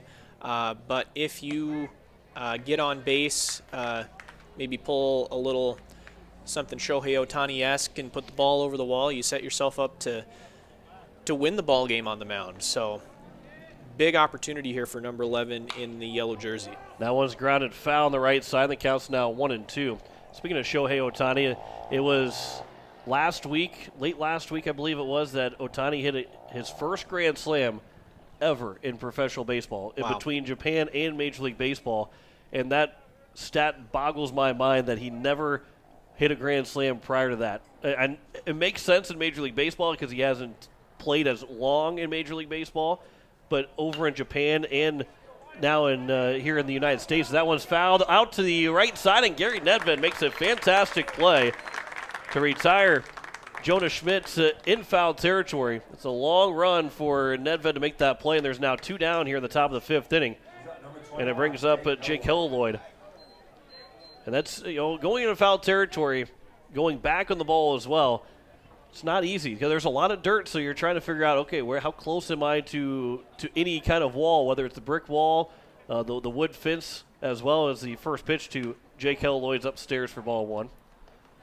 It becomes and again, because the drag comes across out through there, so there's extra dirt that can confuse you a little bit if you're unfamiliar with the territory. And even when you are familiar with the territory, as it counts 1-1. Yeah, heck of a play by Gary Nedved to range over to his left and make basically an over-the-shoulder catch on that foul ball there in foul territory. I think he was maybe a little bit spooked that he might have ended up hitting the rock wall there over on the side, but a heck of a play. There's a catch by Spencer Easlin out and right. That ball is tailing away from him as he nearly got turned all the way around, but he makes the catch to retire the side here in the top of the fifth inning. 1 run scores on 1 hit, no errors and no one left on base. After 4.5, we are all squared at 1 between Pierre and Mitchell. You're listening to Pierre Governor Baseball on KCCR and on YouTube at KCCR Sports. At the Y, we're more than a gym. We're a cause-driven charitable organization nurturing the potential of every youth, adult, and senior in our community. From advocacy to childcare, disease prevention to athletics, swim lessons to safe spaces, our mission ensures that everyone, regardless of their financial situation, can participate in the services that we offer at the Y. We invite you to stop in and check out our youth sports, summer camps, group exercise classes, swim lessons, and so much more. Discover your Y at the Oahe Family YMCA in Pierre, where we offer youth development, healthy living, and social responsibility. Building a home. It's the biggest investment most of us make in a lifetime. Not to mention, it's a decision that, well, you pretty much live with day and night. The quality of the workmanship stares back at you like a reflection. It also affects the value of your investment. Choosing the right contractor is critical. Kruger Contracting is that contractor. Call 222-2523. Quality workmanship and materials completed on time. Kruger Contracting. In a word, quality. Call 222-2523. Top of the order, due up here for the Pierre Governors, just like it was for the Mitchell Colonels in the top of the fifth inning. And they will face a new man on the mound, as it will be Peyton Mandel, the right-hander. The second baseman will move to the mound. The man on the mound, Jonah Schmidt, will move to second base. The only changes would just defensively for the Mitchell Colonels, as he will face Jaden Wiebe, George Stalley, and Lincoln Keenels. 1, 2, and 3 in the order for the Governors, trying to reclaim the lead here in the bottom of the fifth in a 1-1 tie. John Winkler alongside Blake Dean here in game one of our doubleheader. Stick around after we get through game one, because we will have that second game for you here on KCCR and available to watch on YouTube at KCCR Sports, as the Govs are finishing out the regular season here tonight. Mitchell Colonels are as well. There are several games that are on the schedule right now, according to Game Changer, for different teams across the state. But after tonight, there are no seed points that will be available. Every game will basically be exhibition games and more of probably a JV-style game than a varsity game, as the first pitch is upstairs for ball one. And if you're playing on Thursday, well, if you throw a pitcher, it becomes like probably a 40-pitch bullpen or a 30-pitch bullpen to make sure that they, one, don't go over the limit, so they're unavailable for Saturday, and especially in all intents and purposes, a meaningless game, and just maybe get a couple guys a couple of innings of work or just a couple pitches of work before heading into the region tournament on Saturday. Here's 1-1 to Wiebe. He'll line that out towards left field. Going back on it's the left fielder, and Sparks will make the catch. And Wiebe put a jolt into that ball, but Sparks had it played perfectly, and the leadoff man retired here in the bottom of the fifth inning. So who all is playing this weekend, John? What teams? Do you have those off the top of your of your head, or in front of you as far as stats go? Because according to Game Changer, after today, Rapid City Central and Stevens are playing a game, as well as on Thursday, O'Gorman playing Roosevelt and Lincoln playing Jefferson, and also Douglas playing Lee Deadwood, as the first pitch is missed for ball one. That's where I see, and for all those teams, there's not much travel involved at all, so you don't have to go anywhere. You're in either Sioux Falls or Rapid City. Right. As here's the 1-0 pitch to Stalley. He'll chop that one foul. I suppose as opposed to Douglas would be the only one that would have to make the trip out east to play in the Sioux Falls region if they're playing, Lee Deadwood on Thursday, correct? Yeah. So they'll have to, and really there's no chance of either. They'll have to go in the Roosevelt region out in Sioux Falls on Saturday, as that one misses. It's now 2-1. Jefferson moved in because last year we had just 15 teams, so the number one seed ended up with the best position because they got the bye in the first round. Everybody else had to play a first-round game. This year there is no first-round bye, as there's a swing and a miss, and it's now 2-2. Roosevelt will have to, and that'll be interesting too, because when you look at the schedule and the standings, Douglas has not won a Class A game. Roosevelt has lost just one.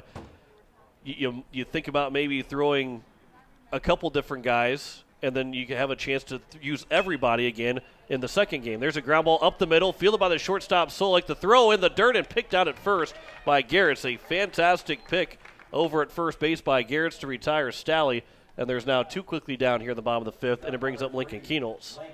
Yeah, heck of a defensive effort by the Mitchell Colonels here in this bottom of the fifth, both on the line shot to left field by Jaden Wiebe that Brock Sparks, got a nice jump on and made a catch for that first out, and then obviously the ground ball up the middle that was just hit by George Stalley. Solik had to to range to his left a little bit to make the play. It was a little bit of a slow roller, but heck of a pick over there by Mason Garrett's at first base to dig the ball out of the dirt for out number 2. 1-1 is the count here to Lincoln Keenels. He is 0 for 2, reached on an error in the bottom of the first and also struck out swinging as he bats here with 2 outs and nobody on in the bottom of the fifth. Here's the 1-1 from Mandel. And Keenels will rip that one up and past the glove of the shortstop and Solik. I think that'll be a base hit for Lincoln Keenels. He hit that ball on a rope, and Solik looked back at the dirt like he didn't take the right hop to him. And it'll be a single for Keenels that will keep the inning alive here with 2 outs and 1 on for Gary Nedved, who is 0 for 1 with a walk and a fly out. Yeah, that ball was scalded by Keenholz back up the middle. Solik really wanted no part of that, tried to field it off to his left-hand side, his glove side, and, came up empty when trying to field it off to the side there. And you're right, Johnny did look a little bit confused, perplexed a little bit, just as far as, maybe was expecting a different hop as far as that was concerned. But to me, it goes down as a base hit for Lincoln Keenholz nonetheless. And according to the official scorekeeper, it shows that up on the board as well as a base hit. Runner takes off. Nedved will swing and miss at a pitch that end up hitting him, so it ends up being a foul ball. I think he may have got a piece of it, then it came back and hit him up near and maybe a piece of around on the chin. I think the initial hit probably got him after he made contact with it, and it probably popped up a little bit. But the count is 0-2 here to Gary Nedved. Yeah, you see both Dirk Campbell and Landon Badger checking on Gary Nedved to make sure he's okay. Gary's got a smile on his face, so that's always a good sign. But looks like the count will be 0-2 nonetheless here on this pitch from Mendel here. As that pickoff attempt, that no throw, and Keenels will dive back in safely. Keenels is off with the pitch, but had to return after that foul ball. Here he takes off again. Nedved will rip it out towards left field. That one will get down as it will go one hop off the wall over the top of the head of the left fielder and Sparks, as Keenels will come all the way around to score an RBI double for Gary Nedved, and the Governors take a 2-1 lead on a pitch that Keenels was off with it, and the hop off the wall from Sparks went over his head. Nedved standing on second. Keenels comes in to score without a throw, and the Governors are back on top 2-1. Yeah, that is how you execute a hit and run right there. Keenholz off with the pitch. Nedved blasts a ball to left field that, quite frankly, off the bat, didn't necessarily look like it had the height, but as it kept traveling, I thought it might actually have a chance to leave the yard. That one's flown out to center field. Muth comes in to make the catch on Grayson Hunsley, and it does retire the side. But the Governors retake the lead. 1 run on 2 hits, all coming with 2 outs in the inning. No errors and 1 man left on base. Governors now lead it 2-1 over the Mitchell Colonels as we've played 5 complete here at Heights Stadium. You listen to Pierre Governor Baseball on KCCR and on YouTube at KCCR Sports. The count may change with every pitch, but what doesn't change is God's love for you. Come join us at Faith Lutheran Church to hear about the God who blesses us with athletic skill, meaningful relationships, and the peace and comfort that comes from his Son, Jesus. You can worship on Wednesday evenings at 7 p.m. or on Sunday mornings at 8:30 or 11 a.m.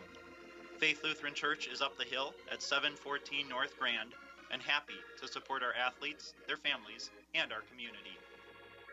Looking for your next new or used car, truck, or SUV? Then go no further than the comfort of your own home. Shop online at lambmotor.com. On lambmotor.com, you'll find the vehicles Lambs has in stock. You can schedule a test drive or your vehicle's next tune-up, all online. New or used, shop for it all online, anywhere you are. Lamb Motor has the right vehicle for you. Lamb Motor in Oneida and online, lambmotor.com. As we welcome you back here, top of the 6th inning, Pierre Governors, they lead it 2-1 over the Mitchell Colonels. John Wickler alongside Blake Dean as the Governors have that lead again. Gary Nedved got the RBI double after Lincoln Keenels got the single. And we'll go ahead and say that the official score might have a little bit bias towards Lincoln. As I guess either way you look at it, whether it's a game changer or up here out in the press box, because Pete Keenel's doing the scoreboard right now. Tessa Kruger taking care of the game changer. A little bit of maybe a little bit of bias towards, just a little bit, maybe not too much. But also we agreed. A hit's a hit. Yeah. He hit it hard enough. You hit it hard enough, you get a base hit. We're going to make it look like he hit it really hard, and there's no chance to make a play on it. Here's the first pitch in the top of the 6th inning to the number 5 hitter, Peyton Mandel, who's now the pitcher and pitcher of record for the Mitchell Colonels, as that one's taken high for ball 1. He is 1 for 2.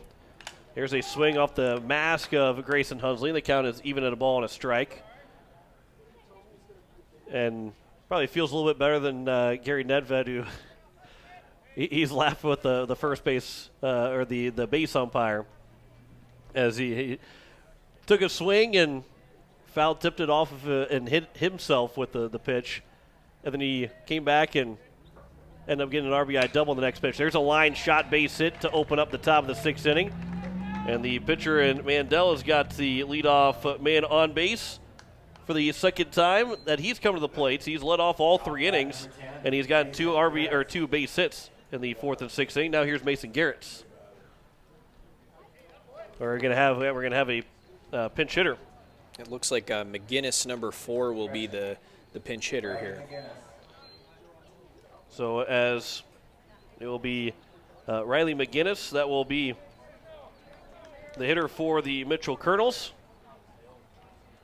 And we also have a courtesy runner for the pitcher Mendel at first base, and I believe that's Bates. I didn't catch a number, but it looks like him. He's kind of been the courtesy runner. And he is picked off between first and second. The throw to second is scooped up by Keenels. Nedved threw it in the dirt. Keenels, I don't know how he made that scoop, and the tag to get Bates out between first and second. So as quickly as he comes on to courtesy run, he is picked off the bag, and there's that good pickoff move from Jackson Edmond. And there is now 1 down and nobody on base here in the top of the 6th inning. Yeah, just a great play all the way around. Jackson Edmond obviously catching the courtesy runner Bates, who just kind of entered the game napping a little bit over at first base. It looked like he was off with the first movement of Edmond because he was immediately breaking for second base, didn't really look back. Nedved with a low throw over to second base. Keenholz, the shortstop, covering, makes a heck of a play, both running in on the ball. He has to, take the scoop over on his right-hand side off the short hop, and then reach the other way across his body over to his left to apply the tag to Bates to record the out. So great play defensively all the way around for the Governors. The 1-2 pitch to Ryan McGinnis is upstairs, and it's now 2-2. I said Riley McGinnis. It's Ryan McGinnis. That is the pinch hitter here for Mason Garrett's. Here's the 2-2. That one is popped up on the infield. Lincoln Keenels will call for it behind the mound. He'll make the catch, and there's now 2 down and nobody on here at the top of the 6th inning. And another good at-bat there for Jackson Edmond, who has thrown 33 pitches in an inning and 2/3. And here's Landon Waddell, the catcher, who is 0 for 2. He struck out swinging and also reached on a fielder's choice. Part of 3 fielder's choice in a row in that top of the 4th inning for the Mitchell Colonels. Here's the first pitch to Waddell. He'll foul that one back, and it's 0-1. And if our field mic is picking things up correctly, John, I think our old friend the Train will be making an appearance here shortly. We'll try it. Maybe he'll fly through here during the commercial break. Here's the 0-1 pitch. That one's over for a strike, and the count is now 0-2 here to Landon Waddell as Jackson Edmond trying to get through his second inning of work. Governors lead at 2-1 here in the top of the 6th. Nobody on and 2 away. Here's the 0-2 pitch from Edmond to Waddell. Swing and a miss, a pitch in the dirt as Hunsley will pick it up, throw the outside of the bag, and it's a 1-2-3 inning. A little unconventional for a 1-2-3 inning, but Jackson Edmond gets the job done. No runs, 1 hit, no errors, and no one left on base. We head to the bottom of the 6th. Pierre Governors, they lead it 2-1 over the Mitchell Colonels. You're listening to KCCR Pierre, a Riverfront broadcasting station, and Pierre Governor Baseball on KCCR and on YouTube at KCCR Sports. No one likes to have electrical problems, but when they happen, call Todd's Electric at 223-2518. With over 28 years of experience, Todd's Electric can handle any type of electrical problem, whether it's residential, commercial, or agricultural. Their knowledgeable staff knows and understands the importance of your home, business, or ag facility and are prepared to help. Call Todd's Electric at 223-2518. That's 223-2518. Todd's Electric, serving the Pierre and Fort Pierre areas. The line to power. It takes hard work to reach goals. It's a truth that applies to more than just sports. It also goes for your financial goals. You work hard for your money. You deserve an investment strategy that lines up with your game plan. Your local Edward Jones financial advisor can help. If your investments aren't getting you closer to the win, visit edwardjones.com or stop by your local Pierre area Edward Jones office for a financial review. Edward Jones, making sense of investing. Member SIPC. Train making his way through here just past Science Stadium, and the Pierre Governors lead at 2-1 over the Mitchell Colonels. John Winkler alongside Blake Dean, as it will be Spencer Easlin, Johnny Lyons, and Jed Zabel to lead things off here in the bottom of the 6th, trying to extend this lead past 2-1. They're looking for a big win. It will, right now, with the 750 win percentage, it would be 50 points for anybody that's beaten Mitchell to this point, but if the Governors do win, all those teams, the 5 losses that Mitchell has, which would be 6, those 6 losses turn into 47-point wins for their opponents, regardless of what happens in the second game. And also for the Pierre Governors, they will remain at least 500 going into, if they pick up a win. They still got 3 outs or 9 runs in this inning as Easlin swings to the first pitch and skies it out towards center field. Back to it is Muth, the center fielder, to retire Easlin on the first pitch that he sees. Easlin was the hero in Game 1 of the doubleheader last Friday as he picked up that walk-off sacrifice fly to win the ball game against the Jefferson Cavaliers in Game number 1, where the Governors came back and scored 2 runs in the bottom of the 7th to stay, again, right at 500, moved above 500 before the second game loss. There's a swing and a miss to Johnny Lyons as he is 1 for 2 in the ball game. He singled back in the 4th inning. Here's the 0-1 pitch. That one's taken for a strike, and it's now 0-2. And to your point, John, as far as the Jefferson Cavaliers, they might be a team as well that teams might not want to see come region tournament or state tournament time, because they came in here and almost took 2 wins away from this Pierre Governor squad. Definitely, even though they are slated right now as the number 13 seed, they are definitely a force to be reckoned with here. Here's the 1-2 pitch to Lyons. There's a swing and a miss, and there's a strikeout of Lyons. There's now 2 down, and it brings up Jed Zabel with nobody on and 2 away. You really look at this year's tournament coming up. On Saturday is the region round. Huron all the way down the 14 seed. I don't know right now if nothing changed, Mitchell would be facing the Huron Tigers. I don't know if Johnny Hernandez probably would most likely be on the mound for Huron. That's not a gimme ball game. I think the 1 and 2 seeds are probably feeling pretty confident that they'll win the ball game just by playing a good baseball game.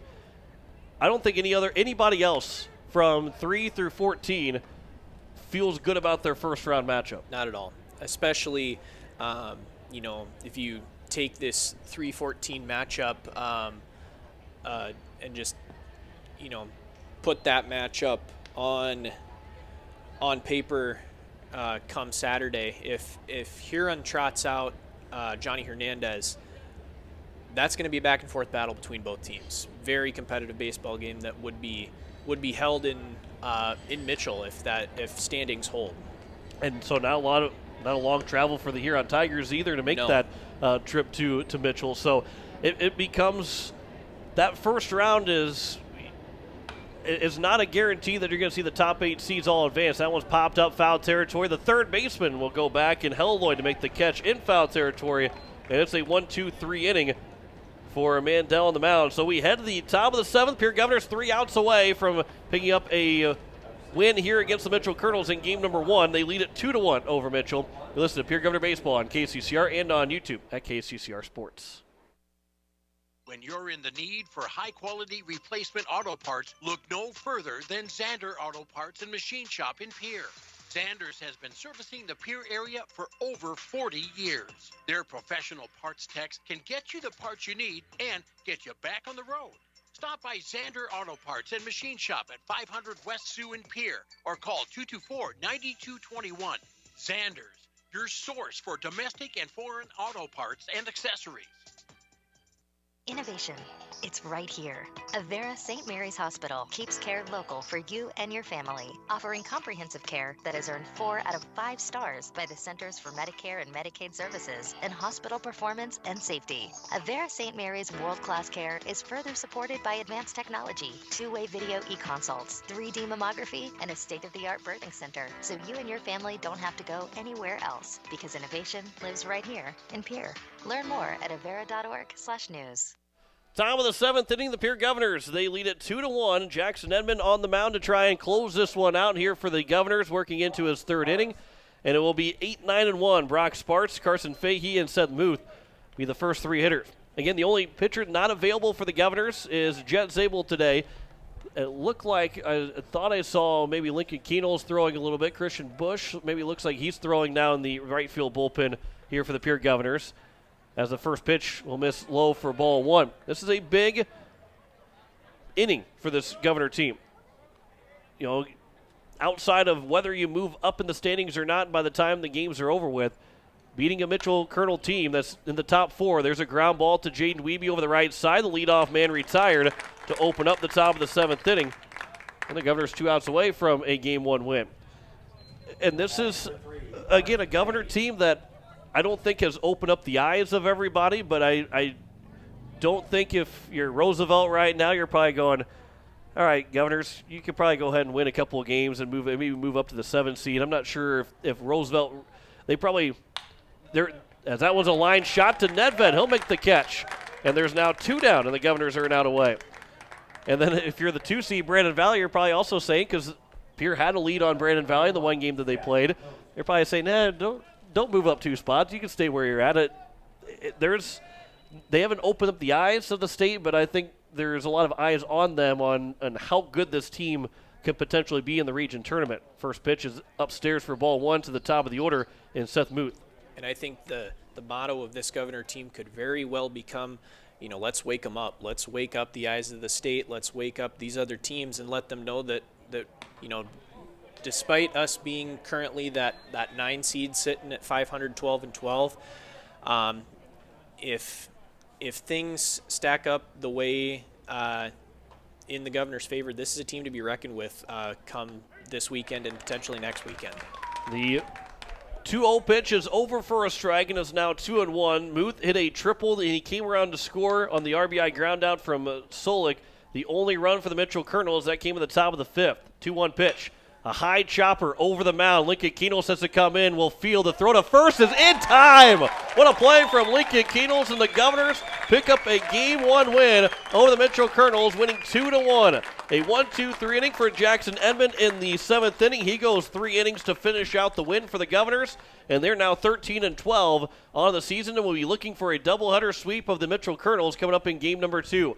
What a win for the Governors in Game 1. We'll be back in 2 minutes to wrap up that first game. You're listening to Pierre Governor Baseball on KCCR and on YouTube at KCCR Sports. At Shane's Pharmacy, your health care is important, and Shane wants to be the pharmacist to take care of you. Shane's Pharmacy will make sure your prescriptions are filled in a timely manner, they will answer your questions, and they will even deliver to your home or office. Call 223-9200. Shane's Pharmacy, the pharmacy you know and trust. The number again is 223-9200. Shane's Pharmacy in Fort Pierre, proud to support high school athletics.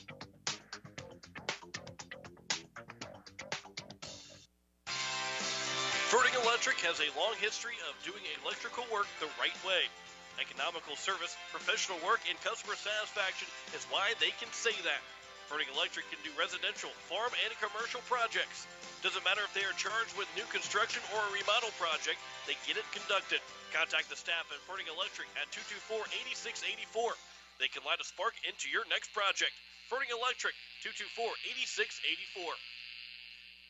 Are you building a new home or remodeling the old? Adding a fireplace can make a house a home. Olson Plumbing in Pierre carries a full line of Heat-A-Later fireplaces. Whether your taste is traditional or contemporary, Olson Plumbing has a great selection of Heat-A-Later fireplaces that will fit any style. Whether you're building new or updating, call Olson Plumbing. Heat-A-Later Fireplaces, the first name in fireplaces. Olson Plumbing in Pierre is your source for the industry's largest selection of indoor-outdoor fireplaces, either gas or wood, and outdoor fire pits. Stop by their showroom at 2803 East Wells or give them a call, 224-6436. Capital City Ford Lincoln Toyota is serving the central South Dakota community and beyond with a great selection of used vehicles. Local trades and program vehicles are available. New Toyotas and new Fords are arriving and selling before they even hit the lot. So don't wait. Stop in and find out what's coming. If you've been thinking about ordering a new Ford, stop in and sit down with one of our sales specialists today. Capital City Ford Lincoln Toyota at 518 East Sioux Avenue in Pierre. Call 605-224-7378 and visit CapitalCityFordToyota.com. As we welcome you back here, the Pierre Governors win game number 1 over the Mitchell Colonels, winning 2-1 over Mitchell, and now at 13-12 in the season. Joe Mickler alongside Blake Dean. The Governors picked up those 2 runs. They had an RBI single from Grayson Hunsley on an infield RBI single from Hunsley, and then an RBI double from Gary Nedved, the only 2 runs that scored, as it was 1-1 going the bottom of the 5th, and Nedved broke that tie, made it 2-1. The Govs picked up the win as they win it 2-1. 1 run, 4 hits, 1 error, 6 men left on base for Mitchell, 2 runs, 6 hits, 2 errors, and 6 men left on base for the Pierre Governors in game number 1. As the time of the ball game, I have to do a little bit of math. I'm not sure if I can do that math, but it was about an hour, little hour and 45 minutes. I think actually it was an hour and 45 minutes. There we go. Hour and 45 minutes for game number 1. I appreciate the golf clap for me. Blake Dean here in the press box with me. And, Blake, your thoughts on a Game 1 win here for the Governors? John, reflecting back on this game, this is going to be the type of way that a Governor team like this is going to be able to win games in the region and state tournament. Facing against some pretty solid pitching, starting out, obviously, with Jonah Schmidt, and then following up with Peyton Mendel, the follow-up pitcher. They're going to face some quality pitching here in the coming weekends.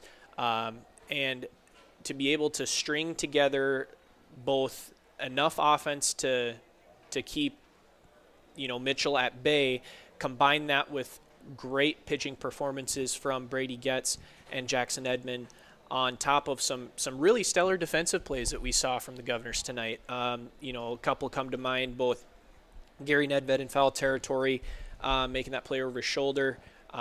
Lincoln Keenholz, digging a ball out of the dirt during a rundown and, coming across his body to make a force out on the tag.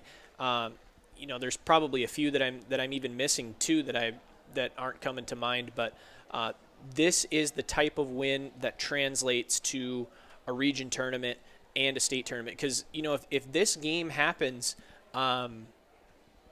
this weekend on Saturday rather than Tuesday, Mitchell's season is over at 15-6 now. So this just goes to show that this Pierre team is definitely capable to win games this weekend and beyond. And I think that this might be a springboard to the weekend here. Let's hope that that's the case, that they can parlay this win into both this coming game, game 2 here later on tonight, and then let's hope that they use this doubleheader sweep as a springboard into the weekend. And the Governors now at 13-12, and we'll see where everything lines up by the end of the night tonight. Will probably be the last ones done anyway, but the Governors will know where they're going to go by the end of the night tonight and going into Wednesday, and we won't know timing until probably sometime on Wednesday. They have to move rather quickly to make sure all the timing is correct and everything like that, but most likely somewhere around a 2 o'clock start. It will be the second game. The Governors will be the second game because They will not fall back to being one of the bottom 4 teams, and they'll be inside that middle 8 portion of which really they probably won't fall farther than 9, especially after that first game win, and potentially could move up to 8th or 7th. And it also goes to the point too where the Governors were number 9. Even if they move up 1 spot to number 8 and their opponent does not change, being the team with the last at bat could make a difference in winning that first game and getting the confidence of going into the second game. It really can. Being the home team, the second team to hit, especially in the format of a region tournament, really can be the difference between a win and a loss and continuing your season or having your season come to an end. And so with this win, this puts the Governors in good position to be that team at least for game 1. And that in itself is huge to parlay that into the weekend, giving yourself a chance and setting yourself up to succeed by getting the last at bat. That's huge in the grand scheme of things, and I think that's a really good point to as we get set here for game 2 coming up here in, I assume, about 30 minutes or so. Yeah, we will have that second game for you coming up here in just a little bit. If you're watching YouTube right now, we will end the broadcast, and we will come back with the second game broadcast just before first pitch, as we'll have it on YouTube at KCCR Sports. We'll also still have it on KCCR the old-fashioned way on the radio, as the Governors will be looking for a doubleheader sweep against the Mitchell Colonels. For now, though, we will send things back to the station. We heard it earlier, but we'll hear again from News Director Zach Nelson, who'll have his from his 5 o'clock news. We'll have that for you here in just a little bit. Back in 3 minutes with that news. You are listening to Pierre Governor Baseball on KCCR and on YouTube at KCCR Sports. Final score of game number 1, Pierre Governors win it 2-1 over Mitchell. We'll be back here in just a little bit here at Heights Stadium as you're listening to Pierre Governor Baseball.